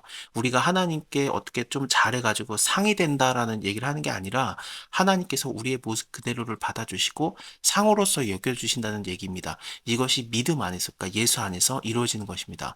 자, 믿음은 바라는 것들의 실상이고 보지 못하는 것들의 증거니 선진들을 이로써 증거를 얻었느니라. 믿음으로 모든 세계가 하나님의 말씀으로 지어진 줄을 우리가 아나니 보이는 것은 나타난 것으로 말미암아 된 것이 아니니라. 믿음으로 아벨은 가인보다 더 나은 제사를 하나님께 드림으로 의로운 자라는 증거를 얻었다. 하나님이 그 예물에 대해서 증거하셨느니라. 그 아벨이 가인보다 더 나은 제사를 드렸는가? 믿음으로 드렸다고 하는데 믿음으로 뭔가를 더 행동을 옳게 했다라는 얘기를 하는 게 아니라 예수 안에서, 그러니까 믿음의 주인 안에서, 예수 안에서 이 아벨의 행위 자체가 그가 죽었으나 예수 안에서 그 믿음으로써 오히려 하나님께서 받으실 만한 예물이 되었다라는 얘기입니다. 사실 생각을 해보면은 가인은 하나님께서 허락을 하셨던 직업인 그 땅을 경작하는 거 아담한테 허락을 하셨죠. 물론 저주의 그런 내용이긴 했지만 그래서 그 땅을 경작하는 그 농부의 일을 쉽게 말하면 성직을 한 거죠. 근데 그 성직을 열심히 해가지고 땅에 솟아을 냈는데 하나님께서 그것을 안 받아들이셨는데 아벨은 어떻습니까? 땅에 있는 것을 할지 못하기 때문에 그 동물을 치고 그랬던 거거든요. 그래서 그걸로 갖다가 하나님께 예배를 드렸어요. 물론 이게 뭐 번제라든지 뭐 화목제, 속죄제, 속건제가 그런 피 흘림의 제사가 있지만 그건 레위기에서 나오는 거고 에덴 동산 밖에 나오자마자는 그런 것들을 알 상황이 아니지 않습니까?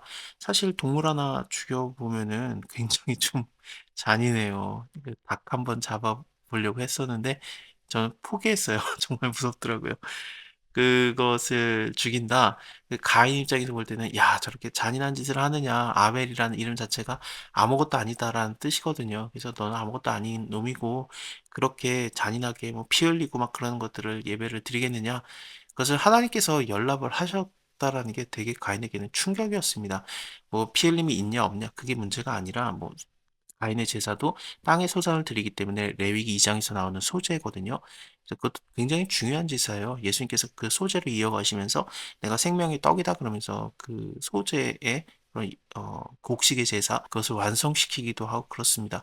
그래서 가인이 드린 그 제사의 스타일은 잘못된 게 아닌데 하나님께서 그것을 받아들였는가 안 받아들였는가 물론 가인이 악인이기 때문에 안 받아들인 것도 있죠. 가인은 악한 자에게 속하였다라는 얘기라든지 아니면 잠언에 악한 자의 뭐 예배는 하나님께서 기뻐받지 않는다 이런 얘기들이 있기 때문에 가인은 받아들여질 수가 없었습니다만 아벨은 어떻습니까? 그에 대한 아무런 얘기가 나오지 않거든요. 근데 믿음으로써 오히려 말한다고 하면서 12장에서 믿음의 주에 온전케 하시는 예수를 바라보자. 믿음의 주 예수 안에서 아벨은 온전한 예배로 받아들여졌던 겁니다. 그러면 예배 드린 사람은 다 죽냐? 11장 그 들어가기 전에도 뭐 예수 믿는 사람들은 그 빚을 받은 후에 뭐 고난의 큰 싸움에 이렇게 되게 괴로워하고 비방과 환란에 당하고 그런 것들이 있었으니까 이게 너무 힘들다. 그래서 담대함을 버려버리고 인내를 더 이상 지키지 못하고 뒤로 물러가는 상황이었거든요. 그럼 믿으면은 무조건 이렇게 힘든 일만 있고 다 죽냐? 에녹은 죽지 않았다라는 게 바로 나와요. 그래서 이럴 수도 있고 저럴 수도 있다라는 얘기를 이어가는 겁니다. 에녹은 죽음을 보지 않았고 옮겼으니 하나님이 저를 옮기심으로 다시 보이지 아니하니라. 저는 옮기기 전에 하나님을 기쁘게 하는 자라 하는 증거를 받았느니라. 믿음이 없이는 기쁘시게 못하나니 하나님께 나아가는 자는 반드시 그가 계신 것과 또한 그가 자기를 찾는 자들에게 상 주시는 이심을 믿어야 할지니라. 그래서 하나님께서 그냥 상을 주는 거지 내가 뭔가를 해내서 그러니까 행위가 이 트로피가 될 만한 것을 하라는 얘기 아닙니다. 우리가 그렇게 하지 못해요. 하면 좋죠. 근데 잘 못해요. 그래서 은혜 안에서 하나님이 인도하는 대로 그걸 따라가다 보면은 잘할 수도 있지만, 근데 뭐 잘해봤자 하나님께 얼마나 큰 도움이 되겠습니까? 도움이 안 돼요, 사실은. 하나님이 수습할 게 더 많죠. 우리가 하면 할수록. 하지만 하나님께서는 그 우리를 통해서 일하기를 기뻐하시고, 또 우리가 일하면은 잘했다라고 하시니까 그게 너무 은혜인 겁니다. 은혜 안에 있는 게 되게 중요한 거거든요. 믿음으로 노아는 아직 보지 못하는 일에 경고하심을 받아서 경외함으로 방주를 예비하여 그 집을 구원하였으니 이로 말미암아 세상을 정죄하고 믿음을 쫓는 의의 후사가 되었느니라. 노아는 그냥 자기 가족 살려고 이 방주를 지었던 거거든요. 그래서 자기의 집이 구원함을 받는데 어, 예수 안에서 이것은 오히려 옳은 행위가 되는 겁니다. 전쟁이 난다. 그러면은 너가 너를 위한 벙커를 지어놔라. 그리고 너의 가족이 들어가라. 누가 안 하겠어요. 그래서 다 하겠죠. 근데 이것을 하나님께서는 잘했다라고 봐주시는 거고, 그 믿음을 쫓아갔다라고 얘기해 주시니까 그냥 너무 좋은 거죠. 믿음으로 아브라함은 부르심을 받을 때 순종하여서 장래에 기업으로 받을 땅에 나갈 때 갈 바를 알지 못하고 나아갔으며 믿음으로 저가 외방에 있는 것 같이 약속하신 땅에 우거하여 동일한 약속을 유업으로 받은 이삭과 야곱으로 더불어 장막에 거하였으니 그래서 땅에 거한다 땅을 주겠다 그랬는데 그 스스로는 장막에 거했던 뭐 땅이 딱히 없었죠.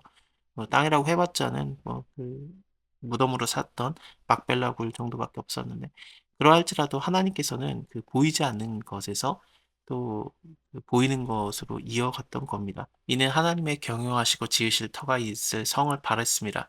믿음으로 사라 자신도 늙어서 단산하였으나 잉태하는 힘을 얻었으니 이는 약속하신 이를 미쁘신 줄 알미니라. 이러므로 죽은 자와 방불한 한 사람으로 말미암아 하늘의 허다한 별과 또 해변의 무수한 모래와 같이 많이 생육하였느니라. 여기서 죽은 자와 방불한 한 사람이라고 하는 것은 그 나이가 많아서 단산이 된 그래서 뭐 죽은 자와 같다라고 표현이 되고 있는데 네, 하나님께서 이 사라에게 은혜를 베푸셨기 때문에 많은 그 자녀가 나는 물론 이삭 한 명 낳았어요. 하지만 이삭이라는 존재가 그 언약의 자식이고 또 이삭을 통해서 많은 자손들이 나오고 또 그것은 단지 그냥 혈통을 얘기하는 게 아니라 믿음의 열매들을 얘기하는 것이기 때문에 갈라디아서 3장을 보면 우리가 다 아브라함의 자손이라고 나오지 않습니까? 특히나 사라를 통해서 나오는 자식을 언약의 자식이라고 하면서 어, 믿음으로 낳은 자식들, 자유자의 자식이라고 이렇게 표현을 하거든요. 이 사람들은 다 믿음을 따라 죽었으며 약속을 받지 못하였을 때 그것들을 멀리서 보고 환영하여 또 땅에서는 외국인과 나그네로 증거하였으니 이같이 말하는 자들은 본향을 찾는 것을 나타냅니다. 저희가 나온 바 본향을 생각하였더라면 돌아갈 기회가 있었으려니와 저희가 이제는 더 나은 본향을 사모하니 곧 하늘에 있는 것이라. 그러므로 하나님이 저희의 하나님이라 일컬음을 부끄러워하지 아니하시고 참 하나님께서 우리를 부끄러워하지 않으세요. 저희의 하나님이라고 부끄러워하지 아니하시고 아브라함의 하나님, 이삭의 하나님, 야곱의 하나님이 되어 주셨습니다. 아브라함이라는 존재는 자기 아내를 팔아먹는 그런 모습이었죠. 이삭도 그렇고 야곱도 뭐 할 말이 많죠 우리가. 하지만 하나님께서는 부끄러워하지 아니하셨어요. 저희의 하나님이 되어 주셨고요. 저희를 위해서 한 성을 예비하셨느니라. 아브라함은 시험 받을 때 믿음으로 이삭을 드렸으니 저는 약속을 받은 자로 돼 그 독생자를 드렸느니라. 저에게 대해서 이미 말씀하시기를 네 자손이라 칭하는 자는 이삭으로 말미암으리라 하셨으니 저가 하나님이 능히 죽은 자 가운데서 다시 살리실 줄로 생각한지라 비유컨대 죽은 자 가운데서 도로 받은 것이니라. 이삭을 바치러 갈 때 그 모리아 땅의 산으로 갈 때 죽이러 가는 거 있잖아요. 번제로 드리는 거였는데 근데 다시 돌아올 거라는 걸 믿은 거거든요. 왜냐하면 하나님께서는 이 이삭을 통해서 분명히 많은 자손이 나올 거라고 했는데 죽을 리가 없다. 내가 죽여도 그 죽은 자를 하나님께서 다시 살리실 것이다라고 믿은 거죠. 이거는 예수 그리스도와 연관이 되잖아요. 하나님의 사랑받는 아들 예수 그리스도가 죽은 자 가운데서 다시 살아나는 거. 그래서 예수를 믿는 자들은 하나님의 자녀가 되는 권세를 받는 거. 완전히 비슷한 개념으로 다가오지 않습니까? 그래서 아브라함이 예수님의 올라를 봤다라는 것이 요한복음에 나오잖아요. 그래서 아브라함도 나의 올라를 보고 기뻐하였느니라. 이런 내용을 통해서 아브라함이 예수님, 오실 예수님을 본 겁니다. 아, 죽은 자 가운데서 살아나는구나. 모리아 땅의 산에서 죽겠구나. 모리아 땅의 산이 예루살렘입니다. 그래서 거기서 죽겠구나. 나귀 타고 이삭이 가는 거라든지 또 이삭이 자기가 죽을 나무를 지고 올라가게 하는데 예수님이 자기가 죽을 나무를 지고 올라가니까 그런 것들을 통해서 예수님이 이렇게 준비되겠구나. 그 존재가 오겠구나. 여호와 이레라고 하면서 거기서 하나님을 예배하고 그렇죠. 그래서 예수님이 오실 날을 본 거예요. 믿음으로 이삭은 장차 오는 일에 대해서 야곱과 에서에게 축복하였으며 사실은 에서에게는 저주를 했습니다. 야곱에게만 축복을 했고요. 근데 예수 안에서 이것은 어떻게 되는 겁니까? 온전케 하시는 예수 안에서 믿음의 주 안에서 야곱과 에서에게 모두 축복이 전해졌다라고 평가를 하고 있습니다. 믿음으로 야곱은 죽을 때 요셉의 각 아들을 축복하고 그 지팡이를 머리에 의지해서 경배하였으며 믿음으로 요셉은 임종시에 이스라엘 자손이 떠날 것을 말하고 또 자기 해고를 위해서 명하였으며 요셉은 언제나 자기의 땅으로 돌아가길 원했는데 근데 못 돌아갔었죠. 그래서 모세가 이 해고를 갖고 나가거든요. 13장을 보면은 모세가 요셉의 해고를 취하였으니 이는 요셉이 이스라엘 자손에게 단단히 맹세케 해서 이르기를 하나님이 필연 너희를 권고하시리니 너희는 나의 해고를 여기서 가지고 나가라라고 했기 때문에 이것을 모세가 갖고 나갑니다. 그리고 여호수아서 마지막 장을 보면은 그 요셉의 뼈를 가나안 땅에 묻어줘요. 어, 뭐 요셉 입장에서는 자기가 원하는 것을 이루지 못했죠. 근데 보지 못하는 것들의 증거가 바로 믿음이라고 나오니까 어쨌든 나중에는 이루어지긴 하는데 그렇습니다. 사는 동안에는 그렇지는 못했어요.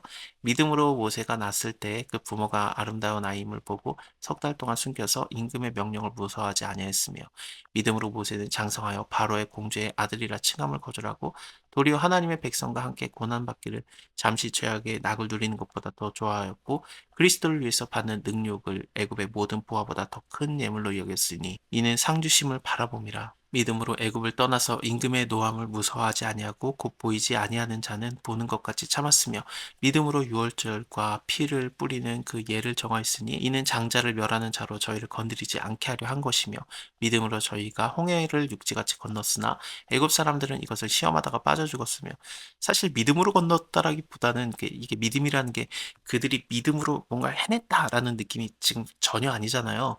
그냥 하나님 안에서 은혜 안에서 이게 온전케 되었다라는 얘기니까 그래서 이 홍해 바다를 건넜던 것도 믿음으로 건넜다라기보다는 이거밖에 길이 없었어요. 사실은 뒤에서 파라오의 군대가 막 쫓아오는데 어떡해요. 길이 이거밖에 안 열렸기 때문에 그냥 갈 수밖에 없었던 거거든요. 그래서 우리가 시험 당할 쯤에 하나님께서는 피할 길을 여시고 그곳으로 가게 하시는데 그 상황을 만드시고 그냥 홍해 바다를 건너갈 수밖에 없었죠. 근데 그것을 하나님께서 네가 잘했다라고 칭찬해 주시고 우리에게 뭐 상 주시고 그러는 거거든요. 그렇습니다. 모든 게 다 하나님의 은혜입니다. 애굽 사람들은 시험하다가 빠져 죽었으며 믿음으로 7일 동안에 여리고를 두루 다니며 성이 무너졌으며 믿음으로 기생 라합은 정탐꾼을 평안히 영접하였으므로 순종치 아니하는 자와 함께 멸망하지 아니하였도다. 내가 무슨 말을 더하리요 기드온, 바락, 삼손, 입다, 다윗과 사무엘과 및 선지자들의 일을 말하려면 내게 시간이 부족하리로다. 너희가 믿음으로 나라들을 이기기도 하며 의를 행하기도 하며 약속을 받기도 하며 사자들의 입을 막기도 하며 불의 세력을 멸하기도 하며 칼날을 피하기도 하며 연약한 자 가운데서 강하게 되기도 하며 전쟁에 용맹하게 되어서 이방 사람들의 진을 물리치기도 하며 여자들은 자기의 죽은 자를 부활로 받기도 하며 또 어떤 이들은 더 좋은 부활을 얻고자 해서 악형을 받되 구차히 면치 아니하였으며 또 어떤 이들은 희롱과 채찍질뿐만 아니라 결박과 옥에 갇히는 시험도 받았으며 돌로 치는 것과 톱으로 켜는 것과 시험과 칼에 죽는 것을 당하고 양과 염소의 가죽을 입고 유리하여서 궁핍과 환난과 학대를 받았다. 이런 사람들은 세상이 감당치 못하도다. 왜 그렇습니까? 믿음으로써 그러니까 예수 안에서 이런 모든 당하는 것들이 심지어 안 좋은 모습들일지라도 그 여자들은 자기가 사랑하는 아들이 죽었을 수도 있고 또 뭐 옥에 갇히기도 하고 채찍질을 당하거나 희롱당하거나 이런 모든 나쁜 것들 돌로 침을 당하거나 또 유리하거나 유리한다라는 게 그냥 떠돌아다니는 걸 얘기하잖아요. 근데 예수 안에서 이것이 온전케 되기 때문에 세상이 감당할 수 없다라는 얘기입니다. 믿음의 사람들이 괴로웠어요. 사실 아벨 얘기부터 나왔잖아요. 아벨 그 믿음의 시작이라고 볼 수 있겠죠. 에덴 동산 밖에서의 첫 사례가 믿음의 사람이라고 여겨지는 아벨이 그냥 죽고 시작했어요. 예수님께서도 십자가에 죽는다라는 게 12장 초반에 나오고요. 그래서 시작과 끝이 전부 다 뭐 믿음의 사람들이 죽을 수도 있고 그럼 다 죽냐? 바로 에녹 나오면서 안 죽을 수도 있다라고 하면서 좋을 수도 있고 안 좋을 수도 있는데 하나님 안에서면은 다 괜찮다라는 얘기예요. 바울도 그러죠. 내가 궁핍에도 거해보고 부유에도 거해보고 근데 내가 모든 거에 일체 비결을 배웠느니라 그러잖아요. 내게 능력 주신 자 안에서 모든 것을 할 수 있느니라. 그런 상황이 있을 수도 있고 없을 수도 있고 하나님 안에 있으면 다 괜찮다라는 얘기죠. 그래서 세상이 감당할 수가 없는 겁니다. 왜냐하면 우리는 세상 안에 있지만 하나님 안에 있기 때문에 믿음의 주 온전케 하시는 예수 그리스도 안에 있기 때문에 그냥 괜찮은 거예요. 이 사람들은 다 믿음으로 말미암아 증거를 받았으나 약속을 받지 못하였으니 약속을 못 받은 요셉도 자기 원하는 땅에 가지 못했었으니까 하지만 이는 하나님이 우리를 위해서 더 좋은 것을 예비하셨은즉 우리가 아니면은 저희로 온전함을 이루지 못하게 하려 함이라. 이러므로 우리에게 구름과 같이 둘러싼 허다한 증인들이 있으니 이 증인들은 11장에서 나왔던 믿음의 선진들입니다. 아벨부터 시작해서 많은 사람들이 거론이 됐었죠. 믿음으로 아벨은 가인보다 더 나은 제사를 드렸다. 근데 이 믿음으로라는 게 자기의 행동으로 했다라는 느낌이라기보다는 12장을 통해서 볼 때 이 11장의 모든 내용을 정리한 게 12장인데요. 그러므로라고 했으니까 이 믿음에 주고 온전케 하시는 예수를 바라보자. 이것에서 믿음으로가 나왔던 거거든요. 결론적으로는 뭐냐면은 예수 안에서, 예수 믿음 안에서 이 사람들의 당했던 일이라든지 행동들은 하나님께서 그것에게 증거하셨고 또 상을 주셨다. 그렇게 봐야 됩니다. 그래서 믿음으로 아벨은 죽었지만 죽는 게 뭐가 그렇게 좋은 거겠어요? 전혀 그렇지 않죠. 하지만 예수 안에서 온전케 하시는 예수 안에서 믿음의 주 안에서 아벨의 죽음은 오히려 하나님께 드림이 되는 의로움이라고 받아지는 것이라고 됐고요. 그럼 또 다 죽어야 되느냐? 그렇지 않죠. 에녹은 죽음을 보지 않고 갔고요. 그래서 죽든지 살든지 예수 안에서 이것이 다 괜찮고 온전해지고 그러는 겁니다.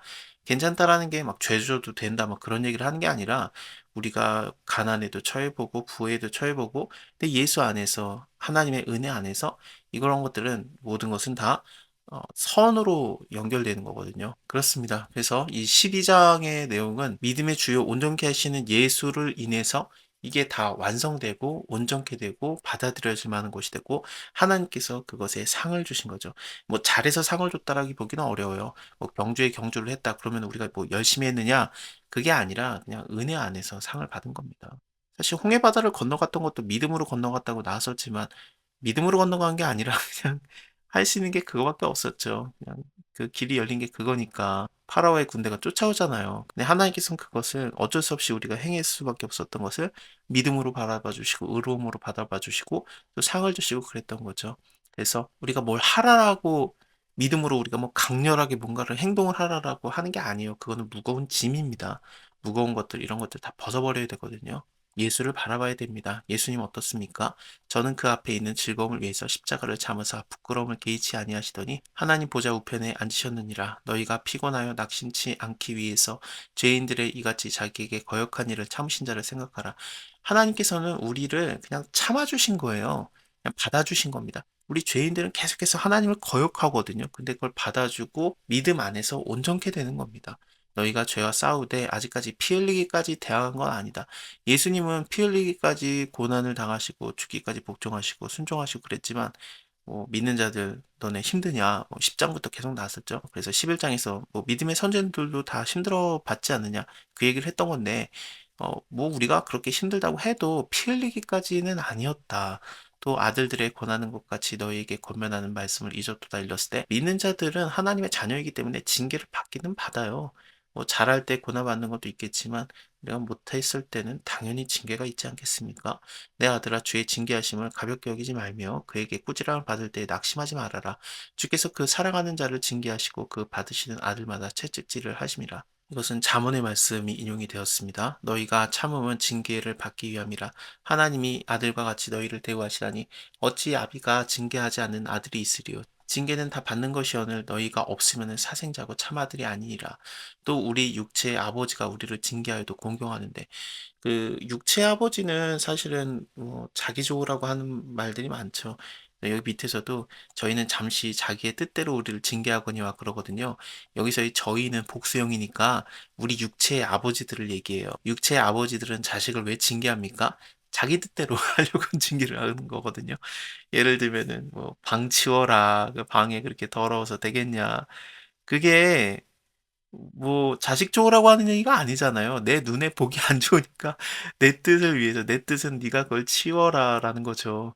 그러면 안 되죠. 이게 눈에 보기 안 좋다라면은 뭐 자식 방이지만 부모님이 들어가서 치우는 게 맞죠. 그것을 왜 자식한테 시킵니까? 그게 너 좋으라고 하는 거다. 그렇지 않습니다. 뭐 공부를 해라. 뭐 그거 너 좋으라고 하는 거다. 물론 맞지만 뭐 1등 해라. 뭐 그렇게까지 욕심이 넘어가면은 너 좋으라고 하는 거다가 아니라 사실 부모님이 나 좋으려고 하는 게 사실 많아요. 내 자식이 이렇게 잘했다. 막그 트로피처럼 생각하는 거.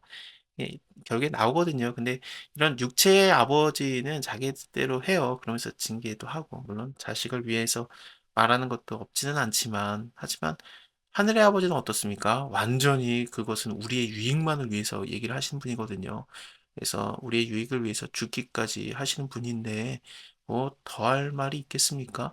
그의 거룩하심에 참여하게 하는 것이다. 모든 영의 아버지, 하나님 아버지께는 당연히 복종해야 되는 거 아니겠느냐.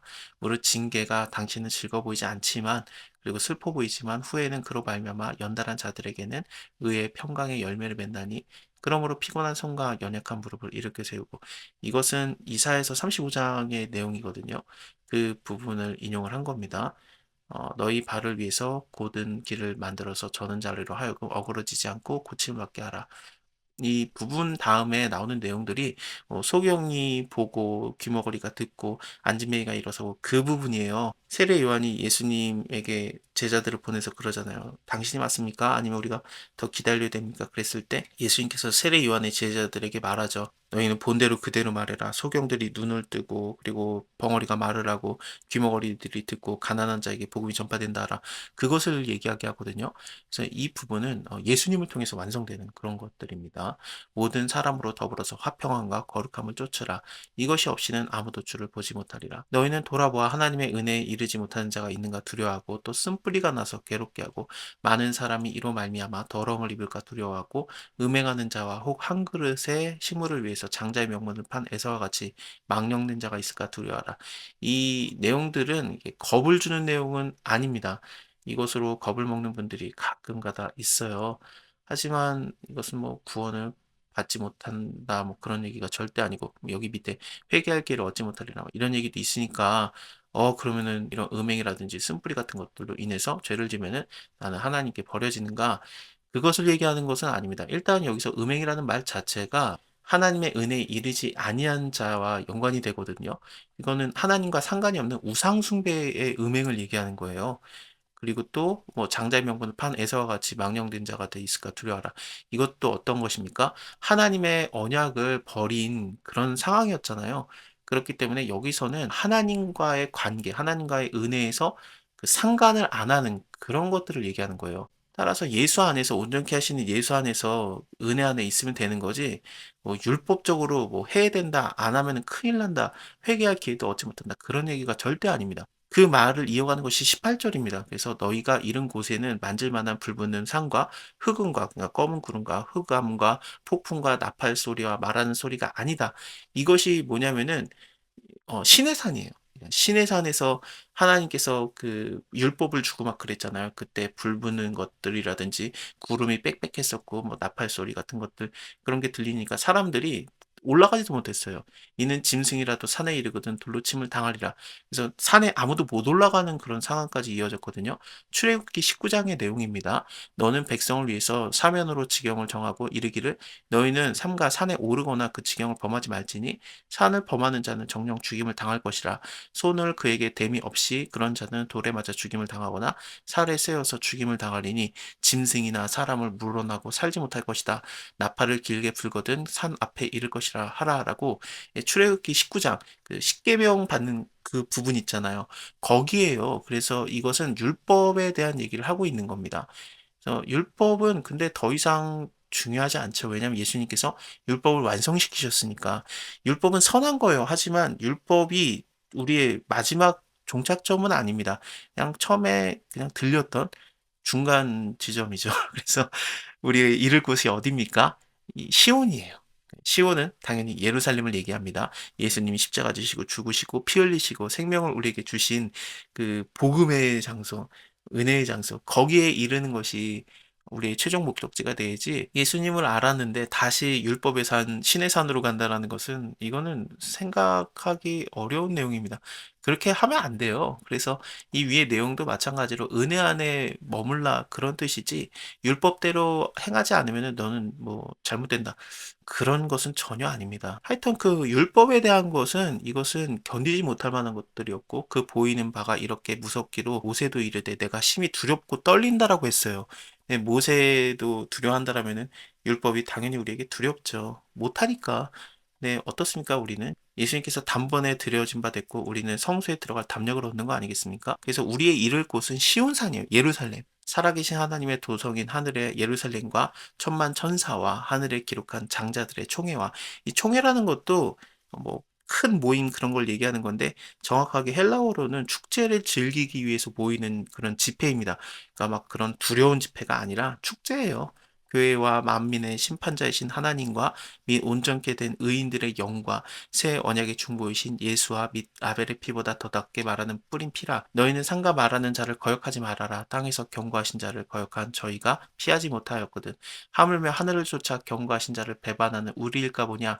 근데 이것을 우리가 배반할 수가 없는 게 성령 하나님께서 우리 안에 거하시고 우리를 인도하시기 때문에 은혜 안에 있기 때문에 우리는 배반할 수도 없습니다. 그래서 이거 배반을 못하는 거예요. 그때 그 소리가 땅을 진동하거니와 이제는 약속하여 가라사대 내가 또 한 번 땅만 아니라 하늘도 진동하게 하리라 하셨느니라.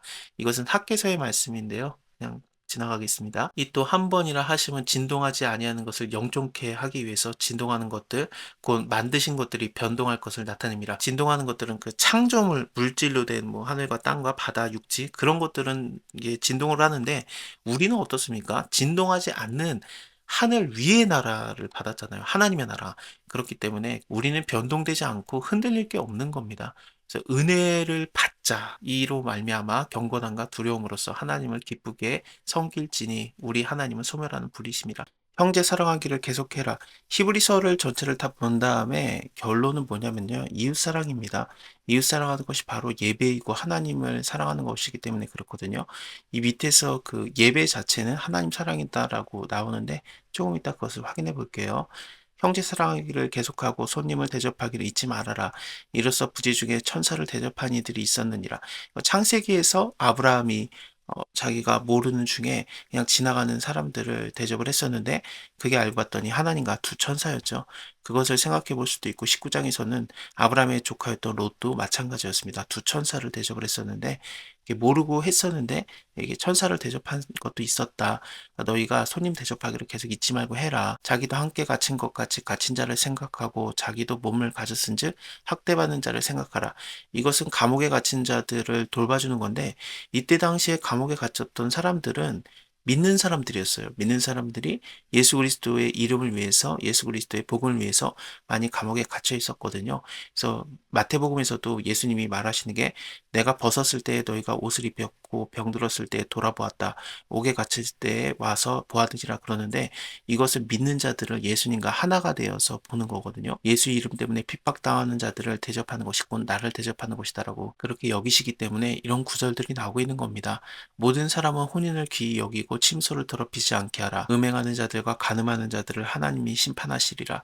돈을 사랑하지 말고 있는 바를 족한 줄을 알아라. 돈을 미워하라라는 얘기는 아니고요. 사랑을 해서 너무 그것만 원하기 때문에 그냥 뭐 땅의 것만 찾는 거 그런 것을 하지 말라는 거죠. 있는 것에 만족할 줄 알라라고 하는 거지. 이게 뭐 있는 것까지 다 버리라 뭐 그런 뜻은 아닙니다. 그가 친히 말씀하시기를 내가 과연 너희를 버리지 아니하고 과연 너희를 떠나지 아니하리라 하셨느니라. 이것은 하나님께서 우리를 무엇을 먹을까 무엇을 입을까 다 책임지시기 때문에 그거에 대해서 너희가 염려하지 않아도 된다. 그런 말투이기도 합니다. 그러므로 우리가 담대히 가로되 주는 나를 돕는 자시니 내가 무서워하지 않겠노라. 사람이 내게 어찌하리요 하노라. 하나님의 말씀을 너희에게 이르고 너희를 인도하던 자들을 생각하며 저희의 행실의 종말을 주의하여 보고 저희의 믿음을 본받으라. 예수 그리스도는 어제나 오늘이나 영원토록 동일하시니라. 여러 가지 다른 교훈에 끌리지 말아라. 마음은 은혜로서 굳게 함으로 아름답고 식물로서 할 것이 아니다. 은혜 안에 거하고 은혜에 머무는 것이 중요하지. 믿음의 주고 온전케 하시는 예수를 바라보고 그 안에 있으면 되는 거예요. 근데 이렇게 뭐 음식이라든지 아니면 율법으로서 우리가 유익을 얻지 못하는데 그것들을 강조하는 교훈들 그런 거에 마음을 휩쓸리고 그럴 필요가 없었던 겁니다. 지금 현재 뭐 우리의 몸의 행실로 인해서 우리가 뭐 의롭게 할 수 있다라고 하는 그런 생각들 그게 아니다라는 거죠. 율법주의적으로 가지 말라라는 얘기예요. 예수 그리스도를 인해서 우리가 다 의롭게 함을 받았으니까요. 우리에게 제단이 있는데 그 위에 있는 제물을 장막에서 섬기는 자들이 이 제단에게 먹을 권이 없나니 이는 죄를 인한 짐승의 피는 대제사장이 가지고 성소에 들어가고 그 육체는 영문 밖에 불사름이라. 그래서 뭐 먹는 거 갖다가 뭐 의롭게 된다라고 말하는 사람들 우리는 사실은 먹을 권한도 없었지 않느냐. 율법에서도 먹을 자격이 안 돼요. 제단에 있는 거 못 먹으니까 대제사장만 먹을 수 있는데 또 나머지 것들은 다 불사르는데 뭐 먹는 것 같다, 뭐 거룩해진다, 아니면 더러워진다. 이게 불가능하다는 얘기입니다. 어쨌든 뭐 구약으로도 안 됐다는 거죠. 그러므로 예수도 자기의 피로써 백성을 거룩케 하려고 성문 밖에서 고난을 받으셨느니라. 그런즉 우리는 그 능력을 지고 명문 밖으로 그에게 나아가서 우리가 여기는 영구한 도성도 없고 오직 장차 올 것을 찾나니 이러므로 우리가 예수로 말미암아 항상 참회의 제사를 하나님께 드리자. 이는 그 이름을 증거하시는 입술의 열매니라. 오직 선을 행함과 서로 나눠주기를 잊지 말아라. 이 같은 제사는 하나님이 기뻐하시느니라. 그러니까 이웃사랑이라는 것 자체가 남을 도와주는 것, 그것이 바로 하나님이 기뻐하는 예배예요. 미가서에서도 미가가 내가 어떻게 하나님이 기뻐하는 걸 드릴까? 내가 내 몸을 아들이라도 드릴까? 내가 천천의 수양과 만만의 기름을 드릴까? 막 그런 고민을 하거든요. 그때 사람아 주께서 선한 것이 무엇임을 너에게 보이셨나니 여호와께서 너에게 구하는 것은 오직 공의를 행하며 인자를 사랑하며 인자를 사랑한다라는 게 사랑하는 거거든요. 자비로운 거. 이웃 사랑하라는 얘기입니다. 겸손히 네 하나님과 함께 동행하는 것이 아니냐. 그래서 이웃 사랑하는 것 자체가 하나님과 동행하는 거고 이것이 바로 공이고 그렇습니다. 너희를 인도하는 자들에게 순종하고 복종하라. 저희는 너희의 영혼을 위하여 경성하기를 자기가 회개할 자인 것 같이 하느니라. 저희로 하여금 즐거움으로 이것을 하게 하고 근심을 하게 하지 말아라. 그렇지 않으면 너희에게 유익이 없느니라. 우리를 위해서 기도하라. 우리가 모든 일에 선하게 행하려고 하므로 우리에게 선한 양심이 있는 줄 확신하노라. 내가 더 속히 너에게 돌아가기를 위해서 너희에게 기도함을 더욱 원하노라.